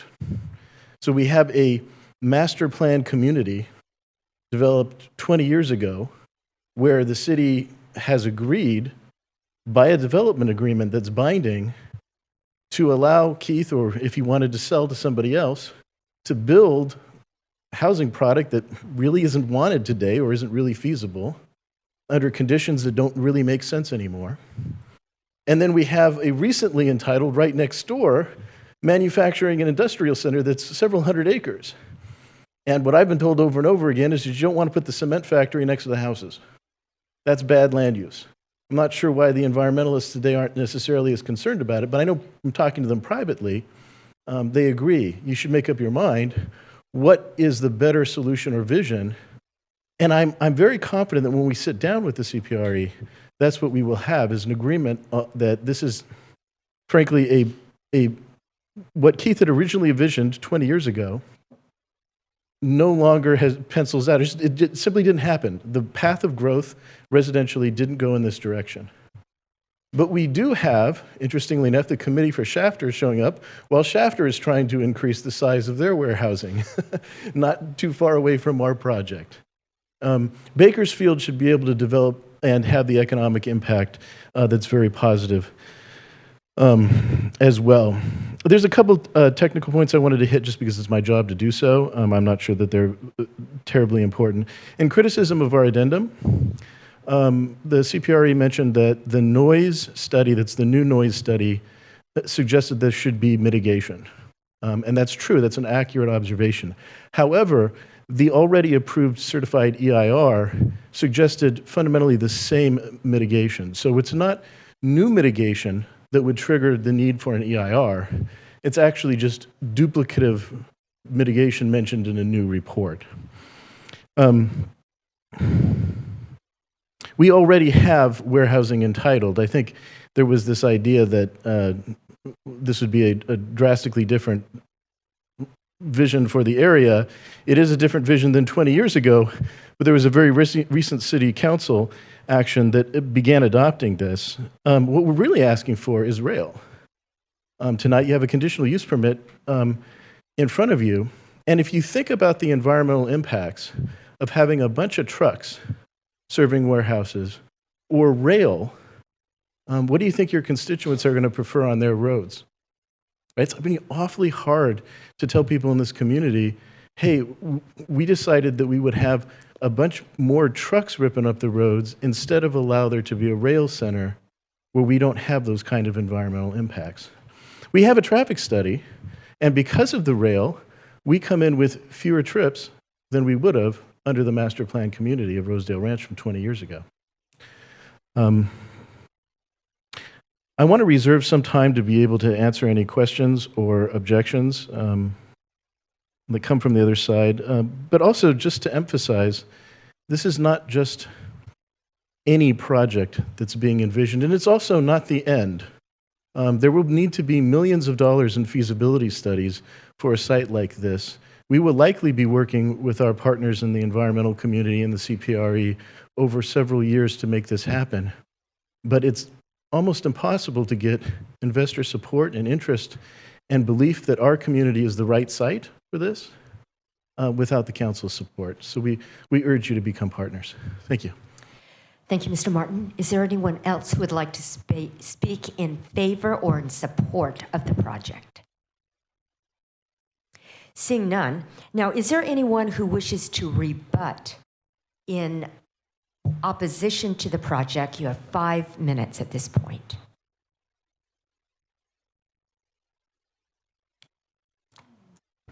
Welcome again. Thank you. And I'll be very brief. In terms of continuing this hearing until we have a chance to meet with the project applicants, that could be a short delay. That could be asking this council to come back at its next meeting to learn more about what we were able to discuss. And so, I don't think it's an unreasonable ask to continue, so we at least have a chance to talk over the concerns. Mr. Gardner has expressed, a willingness to meet, and we certainly hoped that we would have been able to meet before this meeting today, and we would like that opportunity moving forward. Just to clear up in terms of, I think a lot of what you heard from the project applicant, was, kind of like a up or down vote on this proposal. I think the nuance is, when they adopted and used an addendum, it gave up any opportunity to really assess mitigation measures and standards for the site that would protect communities and workers. And so, again, if we were able to have a little bit more time to meet with the project applicant, we would be able to discuss more of the nuances rather than this is a good project or a bad project. I don't think that's the question at this time. We do have concerns with the proliferation of warehousing in Kern County and in Bakersfield, and Shafter in particular is very much overburdened by the existing warehouse, the proposed wonderful expansion, and now a third development. And at a certain point, we need to really look more holistically. How can we protect the transportation-related impacts on the city of Shafter and Shafter residents? So again, I think this is a very reasonable ask to allow a little bit more time to talk to the project applicants to see if we can come up with some additional common ground. Thank you, Ms. Rostrom. Is there anyone else who wishes to rebut in opposition to the project? Seeing none, now, is there anyone who wishes to rebut in support of the project? I see you're very eager, Mr. Martin. Welcome again. Yeah, I just want to thank the CPRE. Keith was very polite about it. We did try to meet with him multiple times. He almost canceled a vacation if there was an opportunity. This hasn't been a reluctance on our part to meet. We're going to make this happen, and we very much look forward to meeting with him. Thank you very much for considering our project. Thank you. Is there anyone else who wishes to rebut in support of the project? Seeing none, I'll close the public hearing and return it to council for comment and action. Councilmember Freeman. Thank you, Mayor. Well, first of all, I'm not going to comment on whether the project should have a full EIR or a new EIR, I should say. There's already been one, in addition to the hundreds of studies that have already been done, that I think, from a practical point, have discussed the impacts and mitigations ad nauseum, because I know how big a project this is and how many studies have been done on traffic and et cetera. So whether this project could survive litigation or not, just not for us to comment. We're not the attorneys. We're assuming the applicant has good attorneys and has advised him on all of those things. So I'd really like to talk about the project. I think this is an absolutely perfect location for the project and for the community. It's very hard to find a large site that really isn't directly impacting residential, that's on a major transportation corridor, that's right next to a freeway, that has access to rail and is a couple of miles from an airport. I mean, you never come up with that combination, almost ever. And in the scale of the project, putting in Bakersfield, this is just a unique opportunity, which I agree can have a significant impact on our community in the creation of jobs and economic growth. If no one's noticed, we have a serious poverty problem in our community, and that the state is doing everything it can to completely eliminate the one high-paying industry we have ever had, oil and gas, and to completely shut it down. That only hurts the working people. They're the ones who work the oil and gas. I think it's the highest average income of almost any industry, other than tech, in the nation. They are going to be losing their jobs. They're trying to shut a farming industry down. There's absolutely no legislation passed to help farming. It only hurts it. As soon we may have half the farming. So our two pillars of our economy are being consciously shut down by our state. The only growth industry we have is warehousing and distribution. And fortunately, companies have chosen this area as well located, and it was the only justification for the whole Thomas Rose Improvement Program. We just spent millions on freeways to connect transportation corridors to get a corridor across I-5 to the coast, and going east, so you can go across the United States. The whole rationale of that was to create economic growth in Bakersfield, and the whole thing would be a waste of time if we're going to say, no, we don't want to do warehousing distribution. It's the only industry we have any hope of any growth in at all. Realistically, we could easily become an Appalachia if we don't find growth industries and take the ones that fit here. And I'm not joking. Drive through Appalachia. You can see what happens when industry moves away. And if we have, what is it, in the poorest 10 congressional districts in the nation, well, we'll be the #1 poorest if we don't find industries that will replace oil and gas and farming. So there is a bigger picture, and I'm glad the applicant mentioned competition. Everyone forgets that other cities want those jobs too and have problems with poverty. And it's going to go to a competing city if it doesn't go here. And I care about the people here.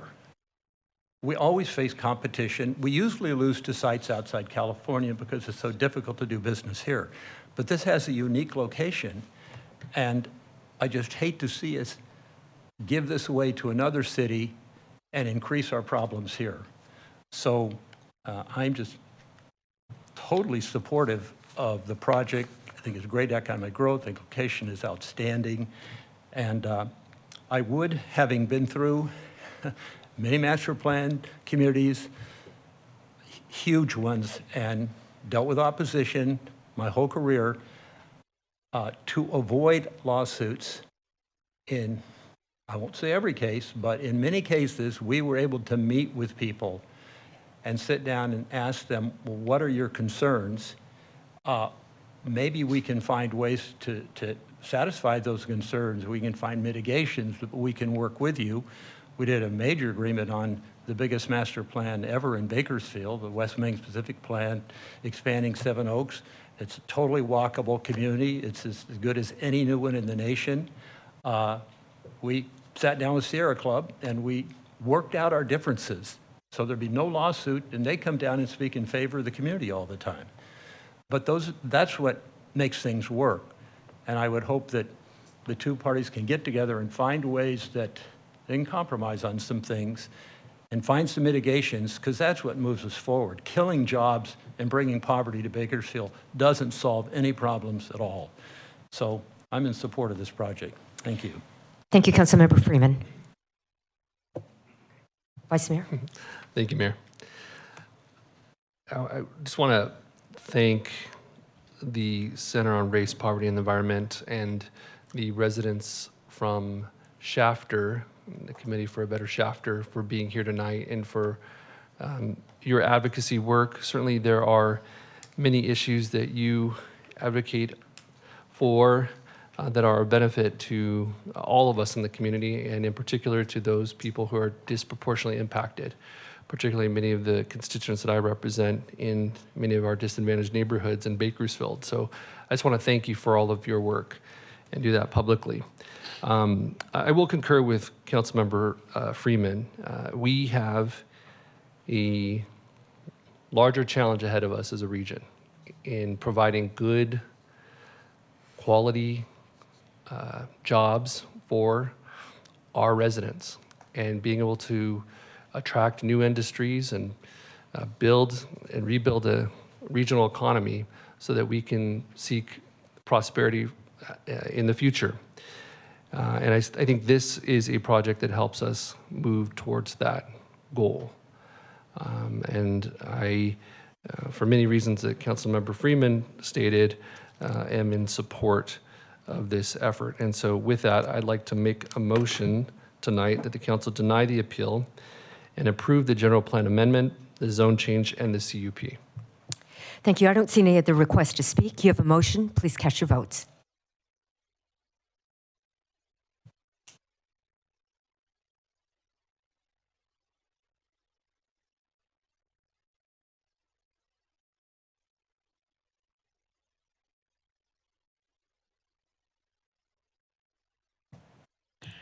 Motion is approved with Councilmember Smith and Councilmember Kaur abstaining.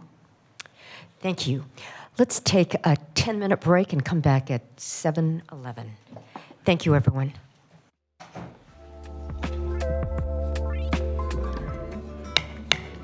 Let's start again. Can we all take our seats, please?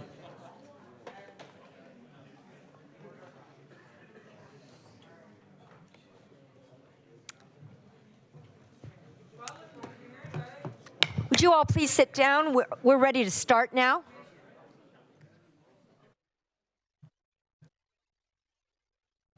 Madam Clerk, next item, please. Public hearing, item 9B, public hearing to consider general plan amendment and pre-zone change number 23-0244 on approximately 1,601 acres located within the City of Bakersfield's sphere of influence to facilitate compliance with California's housing laws. Applicant is the City of Bakersfield. 1, adopt resolutions approving an amendment of the land use designation of the Metropolitan Bakersfield General Plan. And 2, first reading of ordinance amending the Bakersfield Municipal Code. Thank you, Mr. Clegg. Again, we'll turn time over to our Development Services Director, Chris Boyle. Thank you, Mr. Clegg.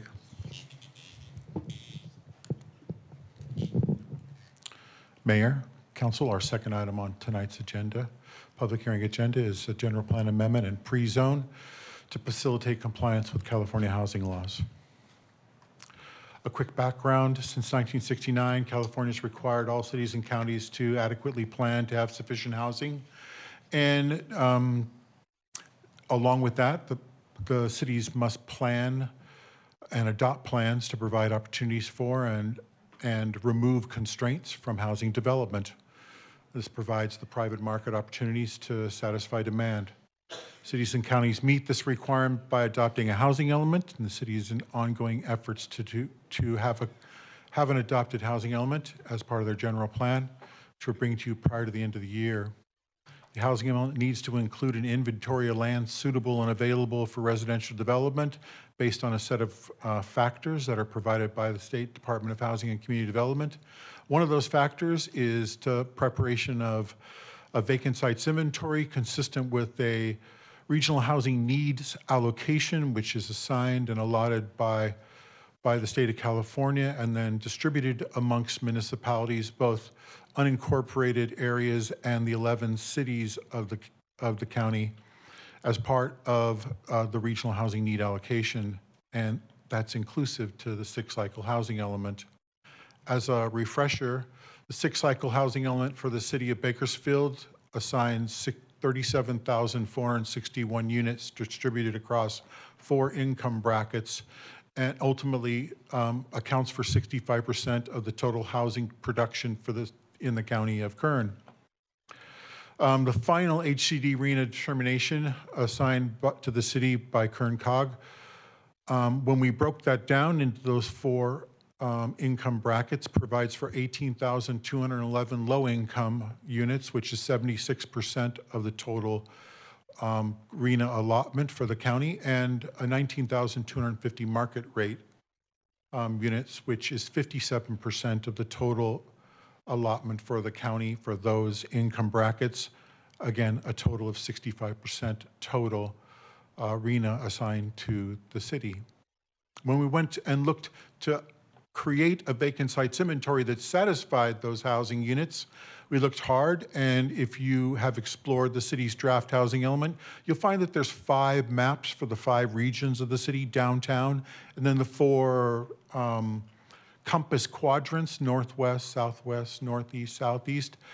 Here we have 2 pictures of those maps, one for downtown and one for the northeast. I'd note that the orange colored parcels in these graphics are parcels that are already zoned appropriately for and are included within the vacant sites inventory, and there are purple parcels which are proposed for rezone, and that rezone will be brought to you in between now and December, where we think that rezone will come to you in the last meeting in November. We're preparing now outreach to the citizenry. In doing so, we were not able to identify 37,461 units in the 151 square miles, which is the city of Bakersfield. And consequently, we went out into our communities, into our development community, and asked those community members and property owners if they would entertain annexation into the city such that we could take greenfields and identify the remaining number of units to satisfy our vacant sites inventory and provide for an adoptable housing element. We found our shortfall was essentially 15% shy of parcels inside the city limits, and that was incorporating new techniques like mixed-use zones on underdeveloped or available vacant sites along former vital commercial corridors like South 8th Street and the like. So we looked hard and turned over every rock in looking for those units. We could not find them. I want to thank the community's property owners for coming to us and asking if we would include them in the vacant sites inventory. To a degree, almost all of the parcels here in this vacant sites inventory were brought to our attention by community leaders or the property owners themselves. Let's look at those 4 areas, because these areas, although you're looking at a pre-zoning and general plan amendment, would ultimately result in annexation applications to LAFCO. We've agreed to pause those annexation applications in order to provide for some measure to our partners at the county, but ultimately these annexation areas are important to us, having an adoptable housing element, and we need to demonstrate purpose with HCD in order for them to essentially accept our vacant sites inventory as consistent with the requirements of state law. So let's look at these 4 annexation locations. The first one is Circa Road in 7th Standard. That's 9 parcels, which encompass 208 acres. The zoning here is proposed to be some commercial, as well as there's an existing estate zone properties that we propose to essentially remain in that type of zoning with a residential suburban zoning designation, and then a mixture of residential densities as requested by that property owner. The second parcel is, the second area is Snow Road and Callaway Drive. I want to thank the Echeverria family and Mr. Tom D. for his support in bringing about support for the general plan amendment and pre-zone of these properties to be brought into the city. As noted in the recent resolution for intent to annex, the city staff did provide that letter to Mr. D and provided him a certainty that his project would be able to be completed in the county of Kern prior to annexation. And I want to thank Mr. D for his cooperation throughout this effort. That's eight parcels, which encompass 89 acres. The third set of parcels is Pacheco Road and Cottonwood Road, and I want to acknowledge Mr. Sam Becerra and the Lara family for their efforts in bringing about consensus and annexation of these parcels. This area is essentially an island of the county that is fully surrounded by the city, and so consequently, you have about 275 acres that encompass 17 parcels, and we're anxious to bring that in the city and part of the vision to redevelop and remake Southeast Bakersfield. The last area is Taft Highway at Gosford Road. Here, a set of farmers came to us and asked if they would consider annexation and inclusion in the housing element. And the general plan amendment and zone change provides for a small neighborhood commercial area at Gosford and Taft Highway to serve what will be a mixed density residential neighborhood into the future. That's 31 parcels and 1,020 acres. We had a robust outreach to the various communities, and each parcel owner, per the county role, were sent an informational packet which includes frequently asked questions, consent to annexation, a map which showed the proposed density, and an introductory letter which explained why we were asking for them for support for annexation, noting our shortfall on our vacant sites inventory. As an example, I know it looks a little bit fundamental there, but as those letters have come in, Mr. Boyle has taken a yellow El Marco, and that's the number of support letters that have been received by this particular annexation area, which is encouraging. It shows positive outreach to the communities. Thus, there are 65 parcels encompassing 1,592 acres, or approximately 2.5 square miles. And without these annexations, the city is in a deficit in attaining the required regional housing needs allocation. There are 3 other isolated parcels that you will see come across your dais as well in the near future for proposed annexations, but they are single parcels and minor compared to these 4 assemblages of parcels. All of this is necessary for housing element approval and a complete vacant sites inventory that satisfies the various income groups in the city. That said, Planning Commission and city staff recommend approval of general plan amendment and pre-zone number 23-0244. That completes my presentation. Thank you, Mr. Boyle. Mr. Clegg, anything further? Thank you, Mayor. No. Thank you. So at this time, item 9B is open. Is there anyone who would like to speak in opposition? If so, please come to the microphone, identify yourself, and proceed. Welcome, Ms. Placencia. Sandra Placencia. I am the current policy advocate with Leadership Council.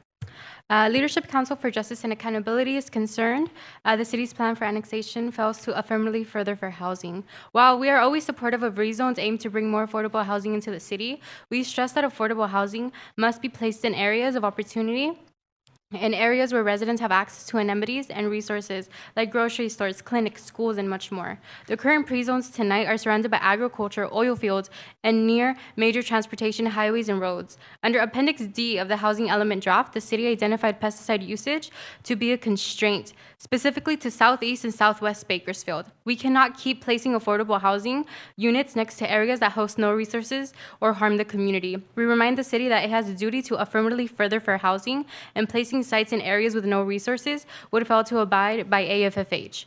Additionally, the city states annexation is required to meet its RHNA. However, it does not explain why the city does not consider the annexation of county islands or fringe communities within the city's core. We must note that many of these unincorporated communities within the city's boundaries have empty land and are also in dire need of services, which the city and county often do not want to take responsibility for. We asked the City Council to engage in conversation with staff to explain why annexation of County Island is not a part of the housing element. The city's proposal to pre-zone and annex sites listed under Appendix E 1.55 concentrates a large number of low and very low income housing units in areas that are not of higher opportunity.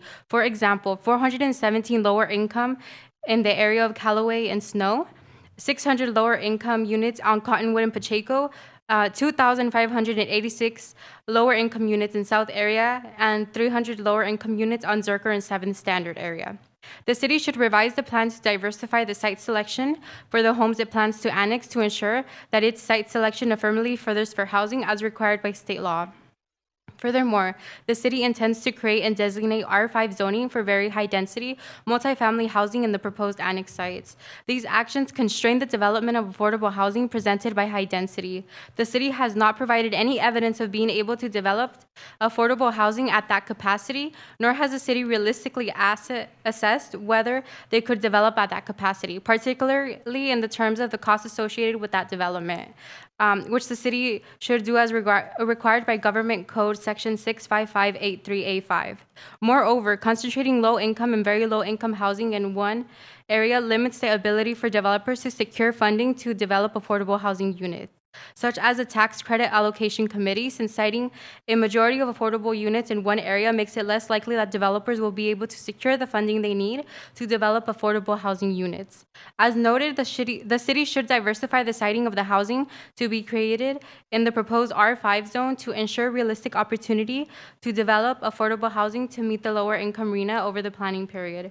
Furthermore, these sites raise fair housing concerns, as most of these sites are located on agricultural land near active oil and gas wells and major highways. For example, sites on Zerker and 7th Standard are located on active wells, agriculture, and distribution centers. Not to mention, 7th Standard is a major freight corridor which connects an industrial park to Highway 99. Similarly, Cottonwood and Pacheco areas near freight-related industries and agricultural uses and away from community amenities. Close proximity to polluting land uses can create an impediment to affordable housing. In Appendix E, the city identifies cost for remediation of contaminated sites will be a cost for the developer, potentially creating a cost constraint for the developer. Yet the city does not include a program in the updated housing element with actions to mitigate this constraint in the long run. While the city has funds for brownfields at the moment, these funds will eventually run out. The city is in dire need of housing, and we thank the city for actively working on identifying sites for the arena. However, it is extremely important for the city to adequately identify suitable sites for housing development that will affirmatively further fair housing rather than perpetuate segregation housing practices. Thank you. Thank you, Ms. Placencia. Anyone else like to speak in opposition? Welcome. Hi, my name is Emma de la Rosa, Regional Policy Manager with Leadership Council. I want to echo my colleagues' comments, and I also must reiterate opposition to the sites on Zerker and 7th Standard, which is intended to accommodate 300 units of lower income. If those roads sound familiar to you, that's because you just approved the freight terminal in that area.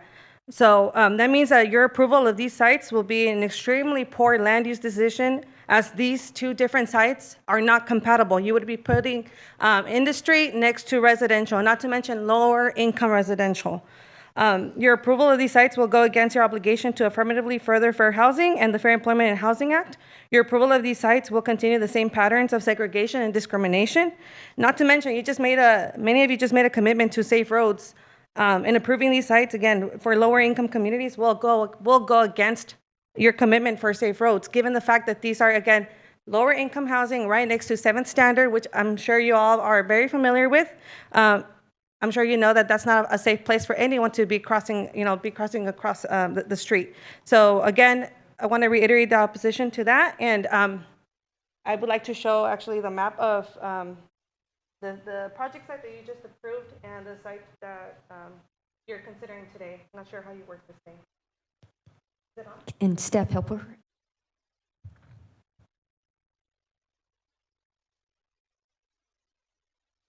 Okay, perfect.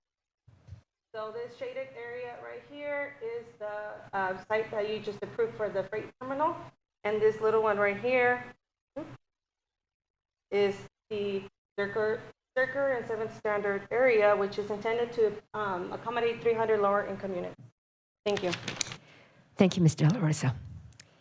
Anyone else wishing to speak in opposition? Welcome. I am Estefania Lainez, and I'm presenting today to deny consent on the Bakersfield City annexation of the property 4506 Cottonwood Road, Bakersfield, California, and request to have our site pulled from annexation plan. First, I want to clarify some misinformation that occurred during the planning committee. City Planner Paul Johnson asserted that our property did not have trucking parking as a permitted use. However, after consulting with the county, our property does in fact have trucking parking as a permitted use. In addition, outreach for this plan was inadequate. A couple of letters were not very informative and had jargon that made understanding this proposal difficult. But there are many reasons for our decision in requesting to having our site pulled from the city annexation. My parents, Norma and Felipe, acquired this property with a dream in mind. Their dream was to construct a family trucking business that would hopefully be passed on for generations to come. This perspective led to acquire the property with a heavy industrial zoning in the county, embodying their dream. Sadly, my dad passed away 3 years ago and is no longer able to be part of this dream, but the dream persists with his wife, my siblings, and I. Losing a family member is difficult, especially when his children were so young, but my dad fervently communicated his dream and wanted us, his children, to partake in it.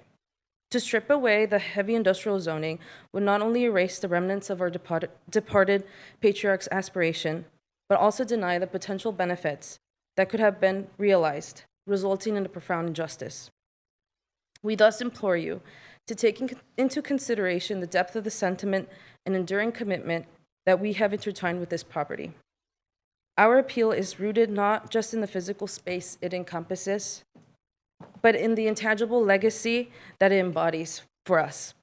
It is our sincere hope that this plea will resonate with you and with your understanding and empathy, prompting a reevaluation of the annexation proposal and pulling our site from that proposal. Thank you for your consideration and thoughtfulness in this matter. Thank you. Would you say your name again? We had a hard time understanding it. Thank you. My name is Estefania.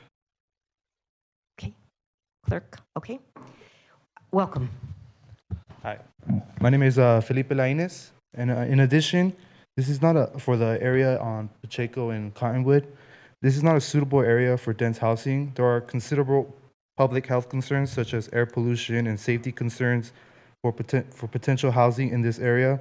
There are many businesses directly across the street, such as a road construction company, an AC and pipe company, 2 other trucking yards, and a pallet supplier, and many others, just to list a few that are nearby, that do not lend themselves to be besides dense housing. There aren't any community staples such as parks, sidewalks, grocery stores, etc. It is not an ideal area for housing. This property is something that I have grown up working on with my father. I remember being 13 years old, working every day and every weekend, cleaning up, working with him when changing tires, making pallets. He always told me of his dreams of turning this into a business that me, my siblings, could hand down to our children to live the American dream. And he died before he could accomplish it. I mean, he died before I even graduated high school. So I implore you to reconsider and reject this proposal, as this will shut down everything we had struggled for before we even had a chance to build our business. Thank you. Thank you, Mr. Linus. Is there anyone else who wishes to speak in opposition? Seeing none, is there anyone who wishes to speak in support?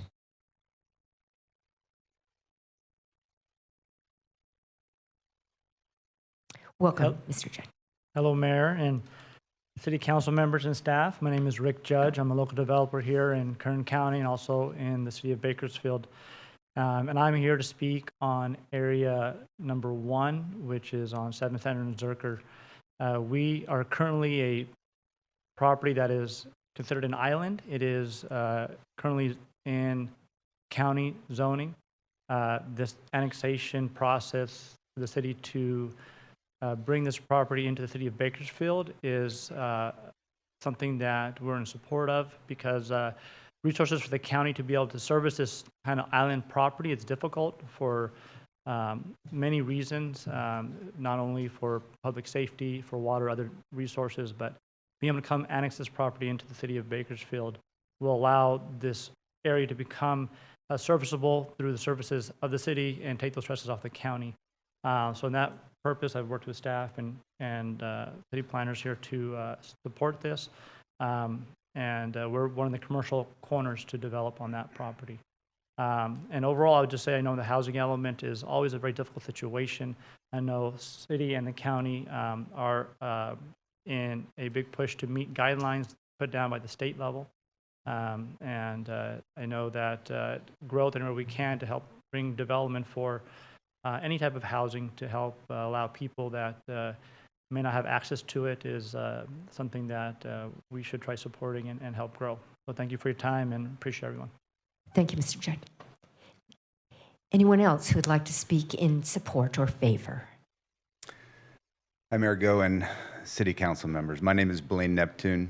I'm with McIntosh and Associates, and I'm here in support of the pre-zone and annexation on behalf of several clients, some that are here in the audience today, Rick Judge and Tom D, and some that could not make it, including Landstone Partners and Fugate Farming Company for areas 1, 2, and 4. All of my clients have met with the city under support of the proposed pre-zoning in order to help the city achieve the required number of dwelling units to meet the housing goals specified by the California Department of Housing and Community Development. You've heard during some comments, some current concerns on traffic. I can assure residents here that the city of Bakersfield looks at traffic impacts for every project. The existing road systems and circulation patterns in Bakersfield operate with less congestion than a vast majority of other large communities and those of similar size in the state of California. Road improvements required by the city for individual projects are substantial. All the properties within the annexation I represent are either serviced by designated collectors or arterials. For those who may not know, arterial streets are located on mile grids and consist of 3 travel lanes in each direction. Collector streets are typically located on half-mile grids and consist of 2 lanes in each direction. These annexations are surrounded by collectors and arterials, which are identified on the city's circulation element. The circulation element identifies the locations and alignments of existing and future arterials for the metropolitan Bakersfield area. All future single-family and multifamily projects have to be processed through the city of Bakersfield. Developers will either have to process a tentative map or a site plan. In both cases, city staff looks at the application and the layout of the proposed development of the subdivisions and then decides what infrastructure is required to be constructed at full build-out. These requirements become conditions of approval, with the adopted resolution mandating the improvements must be completed or bonded for before the final maps can be recorded and building permits can be obtained. In all cases where projects abut existing and future collectors or arterials, it is the developer's responsibility to construct their side of the road improvements. Whether it is half width or full width, it is also their responsibility to make improvements for road segments and intersections as warranted with the new project. This could include installing new traffic signals, modifying existing traffic signals, widening intersections, adding bike lanes, and making it more safe. I can assure any resident here that the city staff looks at every project closely and requires traffic analysis or traffic studies to be determined if additional improvements outside the boundary of the proposed project is required. These off-site costs constitute about 30% of the overall cost of a subdivision or multifamily site. This means that if it costs around $10 million to develop a new subdivision, approximately $3 million is spent improving the off-site streets, the collectors, or arterials. In addition, once the final maps is recorded and the building permits are obtained, required fees will be paid for the permit, including regional transportation impact fees. Those are the fees that fund the Thomas Road improvement projects. These are to the tune of $14,000 per single family, $6,000 per multifamily. These fees are paid to the city and are used to construct off-site facilities to improve traffic circulation. In addition to traffic fees, fees are also collected for schools, parks, to ensure that there will be adequate funding for our school districts and enough open space and parks to benefit the community and families for their leisurely activities. Thank you for your time, and I respectfully request that the City Council approves the pre-zoning. Thank you very much. Thank you, Mr. Neptune. Anyone else who wishes to speak in support of the project? Good evening, Honorable Mayor. My name is Tom D. I'm with RGF Properties. We have 15 acres in the Callaway Snow annexation area, and I just wanted to thank the staff and everyone here for working with me. A little nervous in the Planning Commission hearing because I have a project that's is halfway under construction of 160 multifamily units, and I've been assured we're moving forward with that, and the annexation will sweep us along, and we approve of the project moving forward. So thank you very much, and thank you, staff. Thank you, Mr. D. Welcome, Pastor. Honorable Mayor and staff, my name is Pastor Jordan.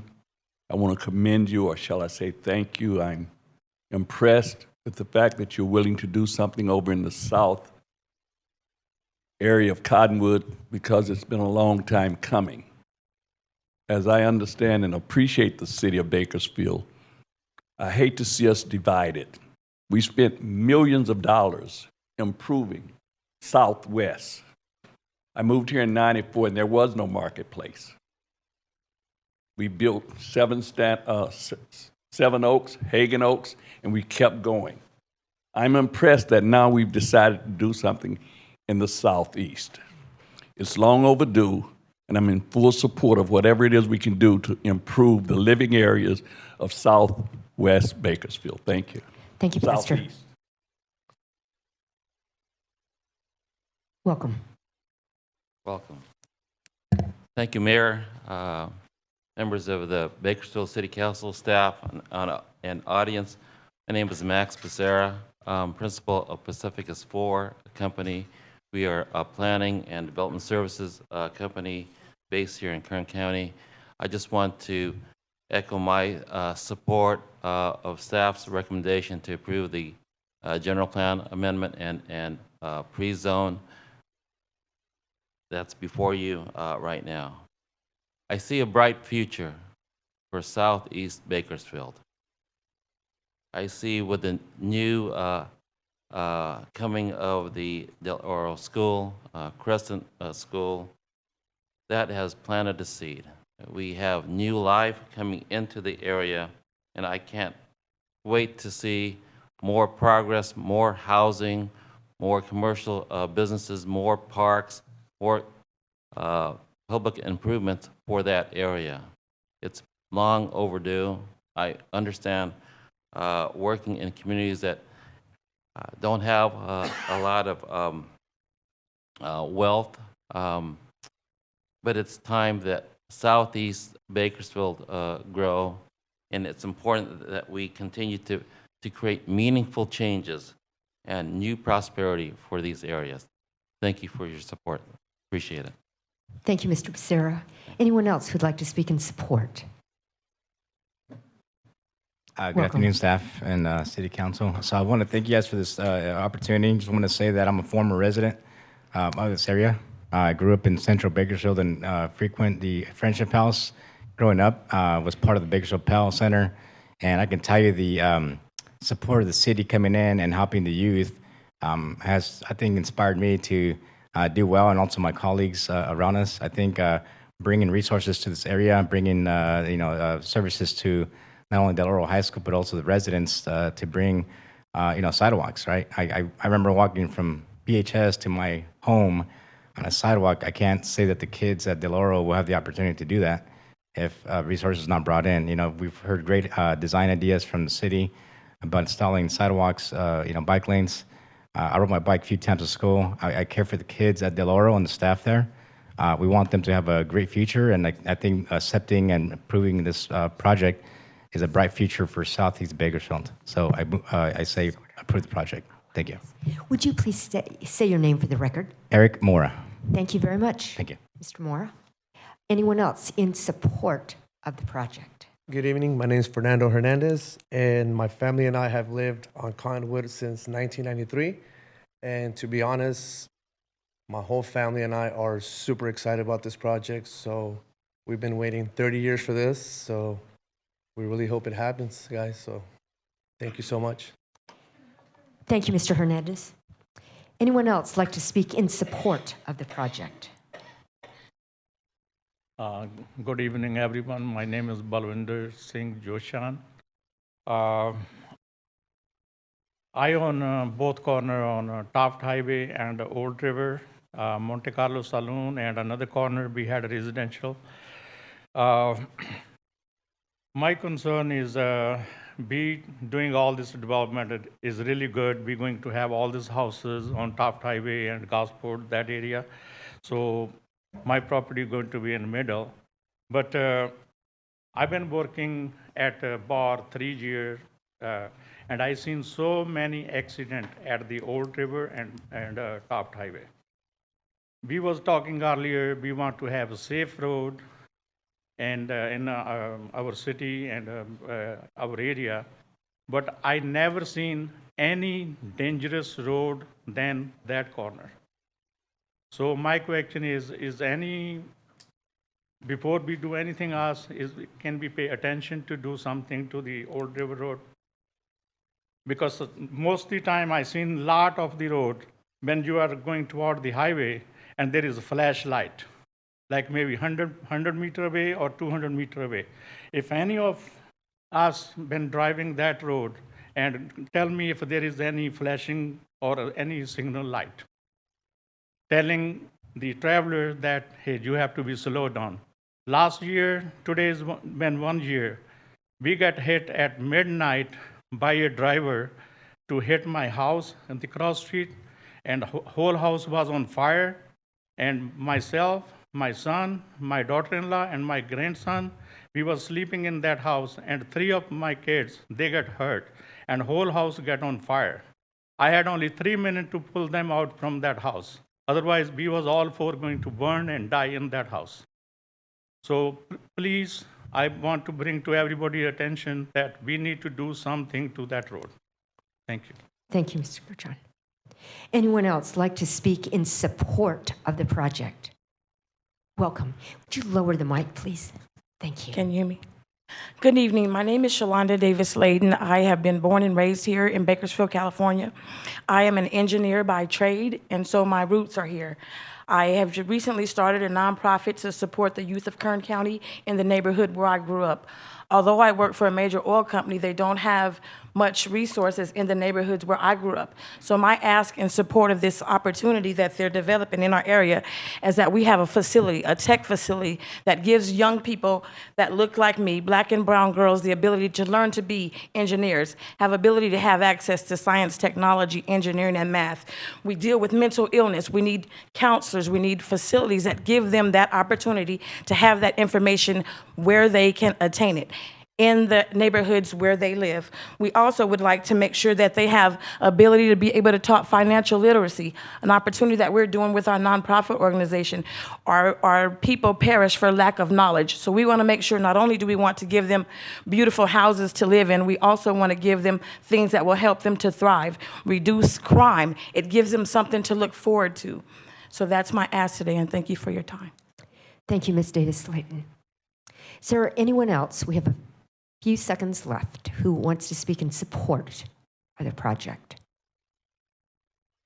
Seeing none, is there anyone who wishes now to rebut in opposition to the project?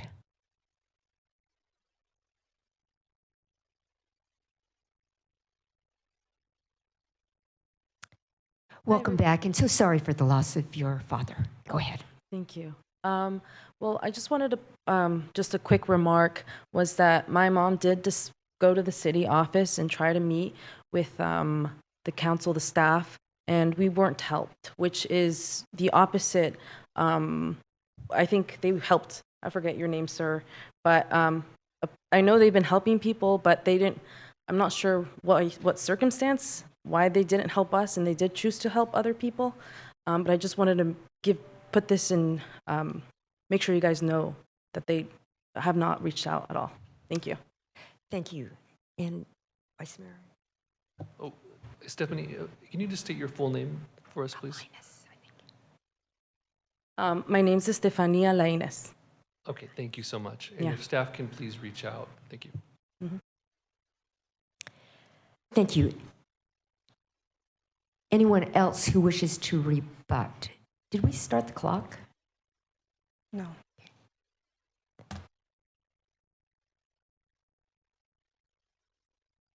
Do I go? Yes, Okay, go sorry. ahead. Emma de la Rosa, again with Leadership Council. I probably don't need my laptop, but it's my blanket here.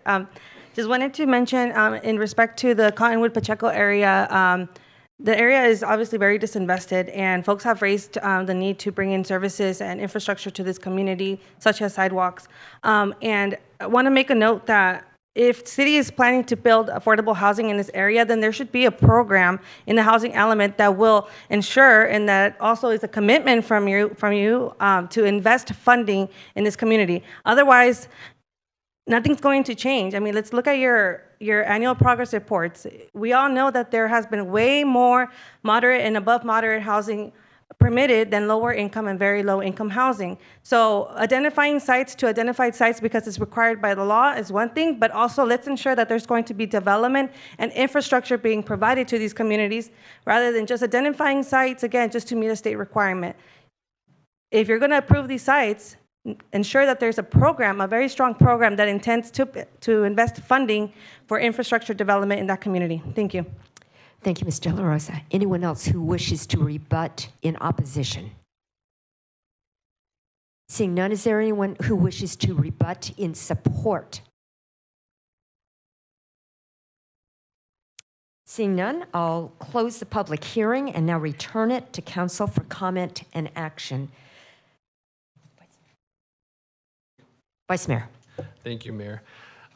Thank you to everyone, all of the community members who've spent the evening with us and who provided lots of important comments that really have enriched the conversation. Thank you so much. I'm going to take a few in turn and ask a few questions. First and foremost, Estefania and was it Felipe? All right.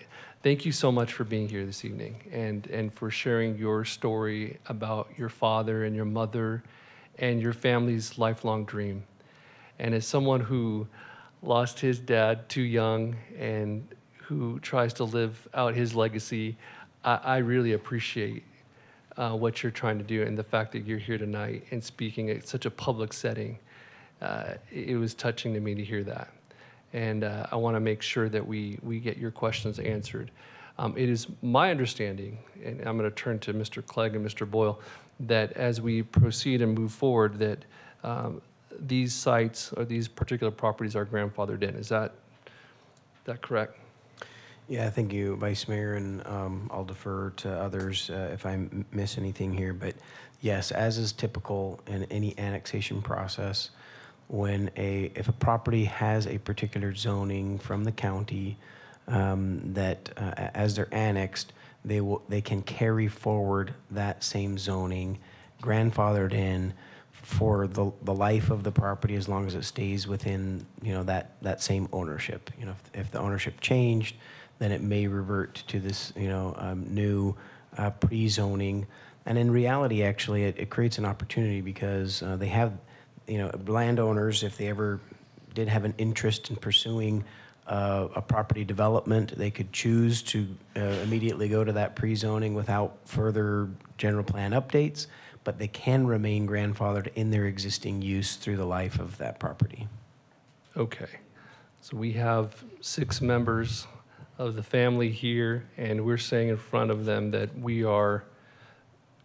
that they will be protected in terms of their use as we proceed forward. And Ms. Jannar, I see you want to speak. I just want to make sure, Vice Mayor, that the family understands what grandfathered means. Okay, So if thank you. you want to do that, or you'd like a staff member to do that, by all means, let me know. Well, I'd love for you to do that. You're Okay. the attorney who gets paid for that. And again, I'm here to answer the questions, but what staff is telling you is that you really have the benefit of both worlds. Whatever business you're operating there right now, you can continue to operate that business for as long as you own that land. But when you change ownership of that land, it's going to come back into the city as R. Okay? So even as you own it right now and you're operating it the way you and your family want to operate it, if you decide maybe whenever, a couple years from now, that you don't want to do that anymore, you want to change to residential, you don't need, as the Vice Mayor said, you don't need to go through the very arduous process of changing it because you really have the benefit of both worlds. It will automatically be an R when you decide that you want it to be an R. Have I said anything, Mr. Boyle, that is incorrect? All right. You heard it from our city attorney, from our city manager, and a head nod from our development services director. I think we're set. And if need be, I'm more than happy to meet with you outside of this council meeting to engage you as well. But thank you again for being here tonight. God bless you all. Yeah. Mr. Moore, thank you so much, Mr. Eric Mora, for being here this evening and sharing your vision about Cottonwood. And it's touching to hear your stories and your experiences at the Friendship House. It's an important place. I've spent some time there when I was young as well. And I want to thank you for your vision and your tenacity. Max Becerra, thank you so much for your wisdom and for lending so much insight to and leadership to this project that you're pursuing in the Southeast, along with my colleague, Councilmember Arias, who deserves a tremendous amount of kudos for advocating for that area as well. So thank you so much again for being here this evening. Thank you, Councilmember Arias. Thank you, Mayor. Ditto to all of my colleague Vice Mayor's comments. But Estefania and Felipe, thank you both for coming out and bringing the whole family. It's a beautiful one that you guys have, and just want to extend my condolences as well to your father. My heart goes out to you and the family. But I think what we're hearing tonight is that there's an opportunity for you guys to keep that vision and that dream alive.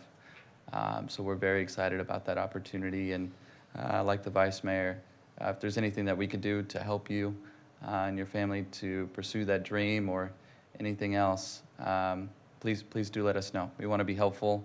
But I do want to acknowledge the fact that there are other challenges that were brought up tonight that,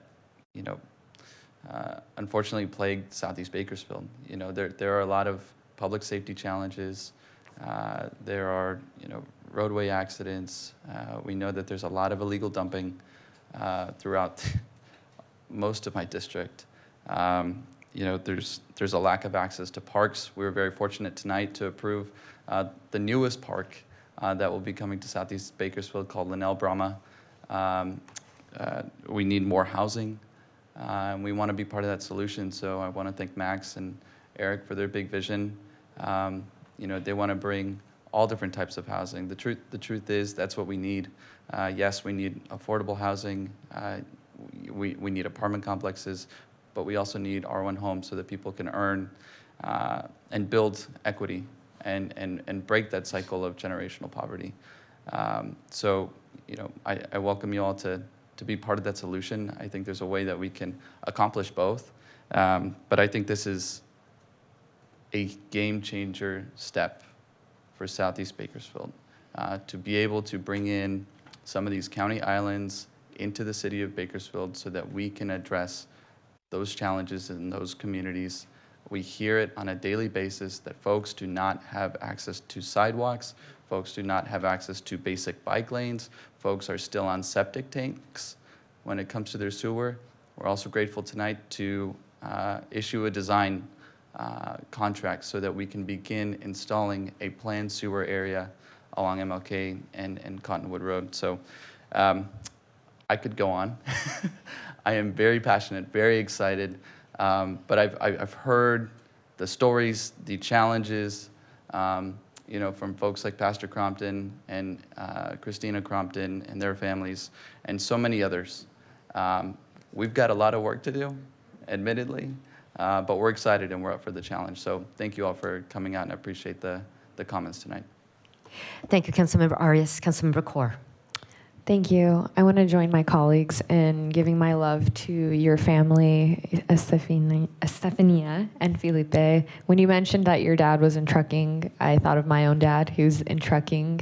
It's been a truck driver my whole life. I've been on many trips on his 18-wheeler with him across the country. That's how I saw the United States, through being a passenger in my dad's 18-wheeler.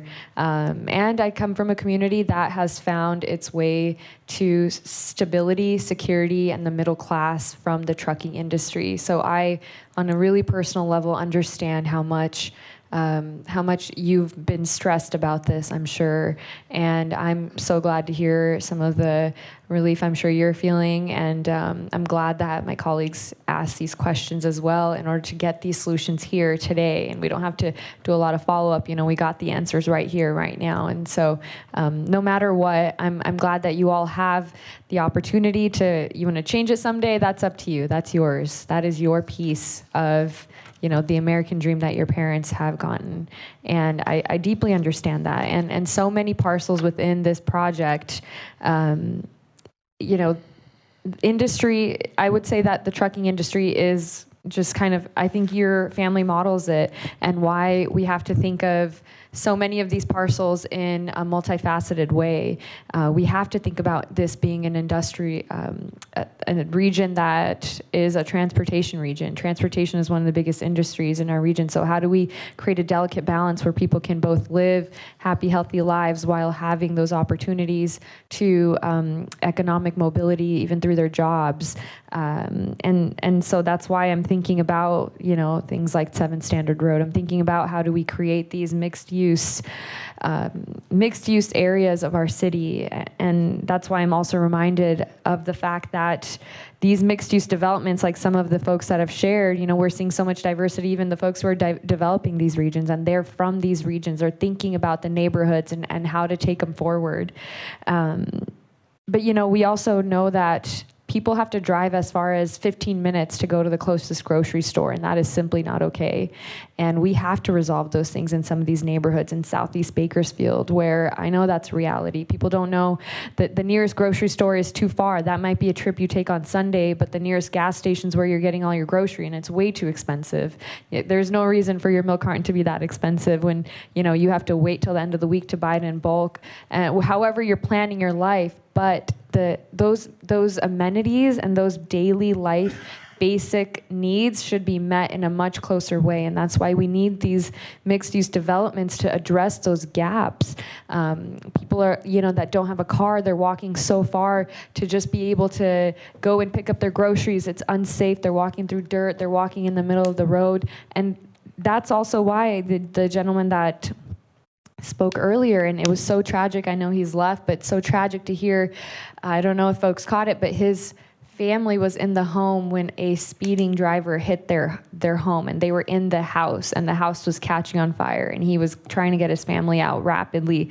But his parcel is now being brought into the city, so he would be able to see those improvements in road safety and calming that traffic, and we would be able to address those really pressing needs where he owns property, where his business is, where he owns the Monte Carlo. And addressing those things are how we do this, is how we bring in new parcels and bring them into the city, but we're thoughtful.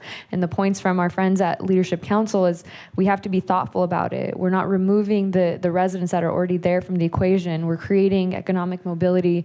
We're creating affordable housing at all levels. There is affordable housing so we can get people into safe housing, but then how are they then going over to home ownership? And kind of thinking of these things in a cyclical way, they're all interconnected, and I'm optimistic about this as well, and looking forward to how we plan these new parcels that we're bringing into the city, and we welcome these parcels into the city the right way, with the residents' voices and the business owners' voices at the forefront. Thank you.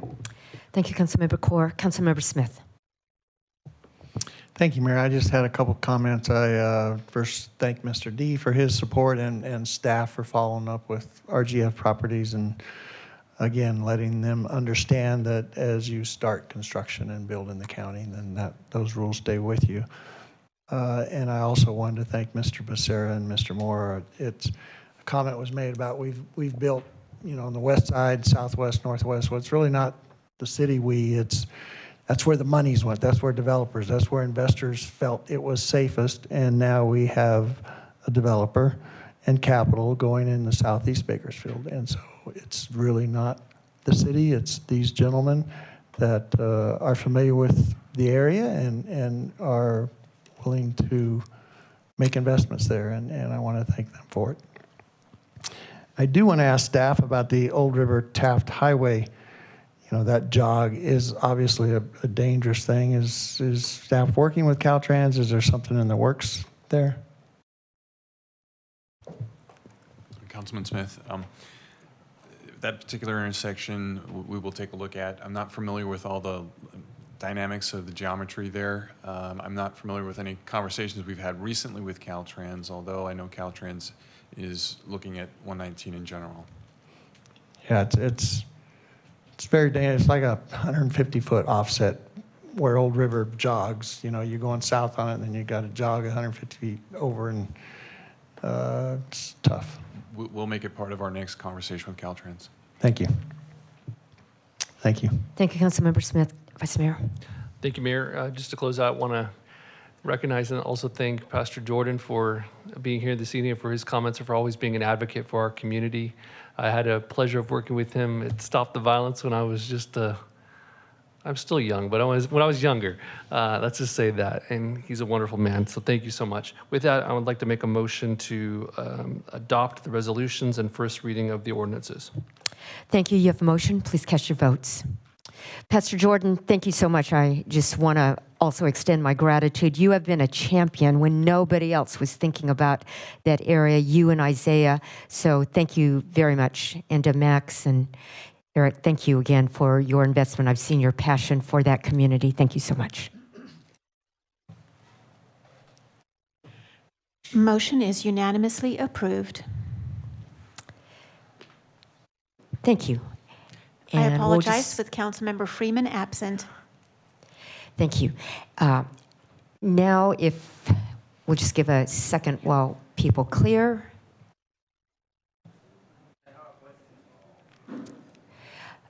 This would be time to leave. If you want to leave, we have one more hearing item. If you have a question, we can get staff maybe to address that question with you. Madam Clerk, next item, please. Item C, Amendment Number 1 to Agreement Number 2022-224 with Nancy L. Strong to increase reimbursement $50,243, not to exceed $223,218.59, and extend term to March 12, 2024 for an Economic Opportunity Area Incentive Program Business Facade and Site Improvements Grant. Thank you, Mr. Clegg. Is it Ms. Byers? No, I have a. Thank you, Mayor. I will turn the time over to Jenny Byers, our Interim Economic Development Director. Thank you, Mr. Clegg, Mayor, and council members. I'm sorry, I didn't prepare the, things that I should be doing. Let's see. Okay. So the item before you is a request for an amendment to a previously approved EOA application to Nancy Strong for 6 businesses. They're located at 804, 814, 818, 828, and 830 East California Avenue. It's within the Old Town Kern EOA. The original agreement was approved on October 19th, 2022, for an amount not to exceed $172,975. The project was temporarily placed on hold, and when the applicant requested updated quotes, the costs were significantly increased. We're finding that with all construction activities, that if you're waiting 6 months to a year, there's a significant increase in those costs. But it was an increase of about $50,000. While this is the largest EOA grant that's ever been applied for, it does include roof replacement, exterior painting, window and door replacement, resurfacing of the parking areas, as well as plumbing and heating improvements. So I'm going to scroll through some of the photos as to what it looks like today. So you can see this building is, they need some help. So when you look at it, it is 6 businesses, and if you break it down, it's about $37,000 per business that this would assist.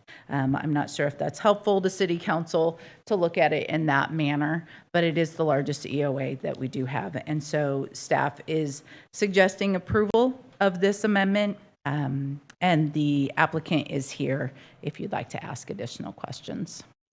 Thank you, Ms. Byers. Mr. Clegg, anything further? No, Mayor, thank you. Thank you. So at this time, item 9C is open. Is there anyone who would like to speak in opposition? Seeing none, is there anyone who'd like to speak in support?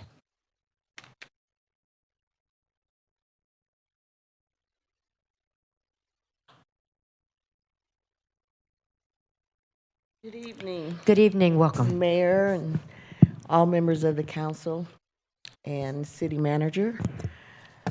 There's one benefit to being the last person on the agenda item, and I was thinking to myself, oh my gosh, I wonder what it is, but I've listened to all the other presentations before me, and they've all been interesting. Both the pros and the cons and all of it. It's just been a pleasure to listen to all of those presentations. So we are here asking that you approve our addition for additional work on our project. I'm representing my mother, my brother, and the reason for that is, as staff has suggested, prices have gone up tremendously. So now we're faced with costs that have gone up from the subcontractors, and those costs are about equipment, materials, and prevailing wages. So we are in the midst of completing the project, but we can't complete it without doing all of the work that we need to do. We need to do the asphalt, and we need to do some of the other things that have been addressed for the project. So I am here representing my family and asking you to give us some support on this particular project.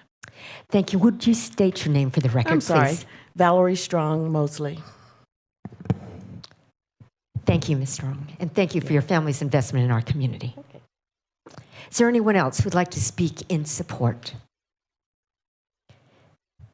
Seeing none, I'll close the public hearing and return it to council for comment and action. Vice Mayor. Thank you, Mayor. Thank you, Ms. Strong Mosley, for being here this evening and for your investment. And say hello to David Strong as well for me, please. Council, I am in support of this project. EOAs have been a major priority for me on the dais as it relates to revitalization of both downtown and Old Town Kern and now Southeast Bakersfield, which is part of Ward 2. I believe the EOAs are an essential and important tool towards revitalization, assisting property owners and business owners. But I think they have to be carefully scrutinized. And I would encourage staff and ask that we really take a hard look at, future EOAs above the amount of $100,000 before bringing them to the council. I think there are so many businesses, worthy businesses, particularly in downtown and in Old Town Kern that are in need, and also who have big visions for their particular properties, that it is important for us to do as much as we can to give more businesses an opportunity to benefit from this limited funding. This is a large amount. I will note that although it is in Old Town Kern, it is directly across the street from the Southeast Bakersfield EOA. California Avenue actually is the border between two of these EOA boundary areas and is directly across the street from MLK Park and part of this MLK reimagining that we have all supported on this council dais and have spoken about. And not only the park in itself, but we've also, many of us have voiced concern and hopes to really redevelop the surrounding properties around the park as sort of a larger effort to revitalize this particular neighborhood, which would include this property. And that's why I'm such support of this project, that I really believe that this allocation for this particular neighborhood, given the lack of investment, historical disinvestment of this particular area, and the blight that exists within this area, really requires this level of investment at this time. And that's why I'm in support. But I do want to make a caveat. I wouldn't necessarily be in support of a similar project in, let's say, the downtown EOA. But with that, I'd like to make a motion to approve the amendment. Thank you. Councilmember Arias. Thank you, Mayor. I was just going to say thank you to Valerie. Thank you to you and your family for coming. And, it was an honor prior to redistricting to represent Ward 1 and not necessarily this particular property. I was on the other side of California Avenue and worked hand in hand with some of my colleagues, including Vice Mayor Gonzalez, to transform a park that Mr. Vernon Strong, who once sat in the very seat that I am currently sitting in, fought for. And for that park to go into place and did the very first, playground equipment and created, those opportunities for all of those students that has been there for so many generations. So I just wanted to say thank you to your family for those investments, for sharing him with the rest of our city, and I think we're better because of it. So with that, I'm happy to support this measure as well. Thank you, Councilmember Arias. You have a motion. Please cast your votes.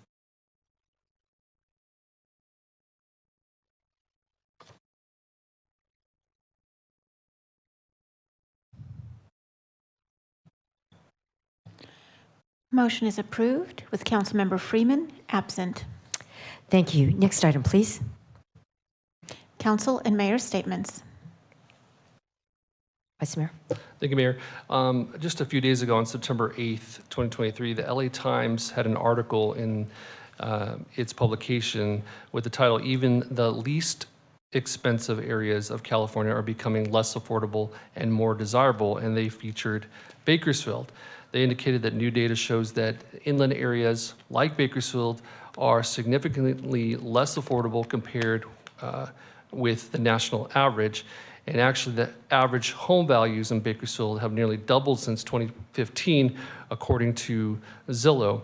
Juxtapose that with Saturday, where I had an opportunity to speak to future homeowners in a room filled at the Doubletree, hosted by the Ventura County Community Development Corporation, where they were launching a down payment assistance program and homeownership workshop for individuals in Bakersfield who aspire to become a homeowner.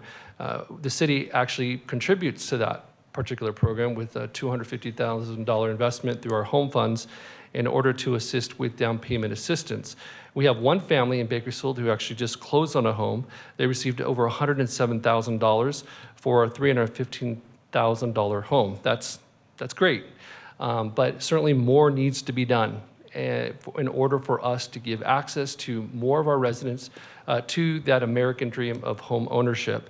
I'm certainly concerned about the implications of many out-of-town investors scooping up properties and turning them into rental units and disallowing others, our local residents, from actually acquiring and attaining those properties and building wealth for their families. The city has a few initiatives that we've initiated, but I'd like to see developed further over the next few months, namely our blighted property acquisition program and our infill property development program. I believe we have funds set aside for both initiatives, and I'd like us to explore, staff and our committee related to housing and homelessness, developing a community land trust. Community land trusts facilitate homeownership by selling houses at low prices, but with one caveat, that the trust actually retains ownership of the land under the house and grants the buyer a 99-year lease on the land. Homeowners are then able to still accumulate their asset through equity in their home, and when they choose to sell, they can recoup that equity, but the sale of that home goes to the land trust, therefore perpetuating the ability for others to access the American dream through homeownership. So there are 315 community land trusts nationwide. There are, I think, about 30 in the state of California that have been initiated, some initiated by cities, municipalities. And I'd like Bakersfield to explore the option in order for us to both accelerate the work in the blighted property acquisition and our infill projects, but also really exploring new strategies to give far more families access to home ownership. Thank you. Thank you. Councilmember Weir. Thank you, Mayor. You know, we've all been through COVID now, and we've come out the other side. And the other side of COVID is mandatory business closures, school closures, economic decline, blight, unbelievable inflation, interest rates that defy affordability, homelessness, crime, and the American dream of home ownership seems to be fading away. But it's not over yet. There have been several news outlets reporting the possibility of a COVID-19 uptick, and with it, the likelihood that national and state governments will issue mask, vaccine, and safe distance mandates. The enforcement of COVID-19 mandates have caused disadvantages to businesses and prevented our citizens, and particularly our children, from enjoying their life. Tonight, I would like to make a referral to the city staff to return to council with a resolution that declares the city of Bakersfield will not enforce mask mandates, vaccine mandates, lockdown and distance mandates that are a direct result of COVID-19 or any other variants. Thank you, Councilmember Weir. Councilmember Corr. So earlier today, we had the projects with Southeast Bakersfield here in front of our dais, and there is a local property owner who's in attendance to support their project as well. And I think when we have exciting new developments and see our city moving forward, it takes really the collaboration of multiple entities. It takes small business owners, small property owners, as well as developers being creative, working with the city and bringing new projects forward. And so the individual I'm referencing is Jagdeep Singh, and he owns a property in Southeast Bakersfield. He's not here, he's watching from home. That's why I'm talking into the audience. But it was also his birthday today, so I wanted to wish him a very happy birthday and just share my excitement for him bringing this project forward and committing to seeing Southeast Bakersfield grow, and just thank him as well for thinking of investing in the city of Bakersfield. So happy birthday, Papa Vid. And the second birthday that I'd like to give a shout out to is another one of our community leaders. She leads on our Sister Cities committee here for the city of Bakersfield, Gurmeet Kaur Judge. And she's also celebrating her birthday, but also watching the city council meeting. And I wanted to just share that and celebrate some of our community leaders and those who are investing in our city. Thank you. Thank you, Councilmember Corr. I don't see any other requests to speak. Today we had the privilege of having the senior advisor to the governor on homelessness spend the day with us, with our staff, with city leaders and our community partners and the county. So I just want to thank our, the time that she, I just want to thank, I'll say her name now, Hafsa Keika, and she really took time to spend time with us. We all got to share about our community, and I think we will all continue to work together on this paramount issue. I want to thank Anthony Valdez for pulling this together. She did announce that she wanted to come here just a few days ago, so we didn't have a lot of time to pull this together, but I think it was a benefit to all of us to be able to share our perspectives on this and for her to be able to hear that and hear her perspectives. So thank you, and that we are now adjourned at 8:24.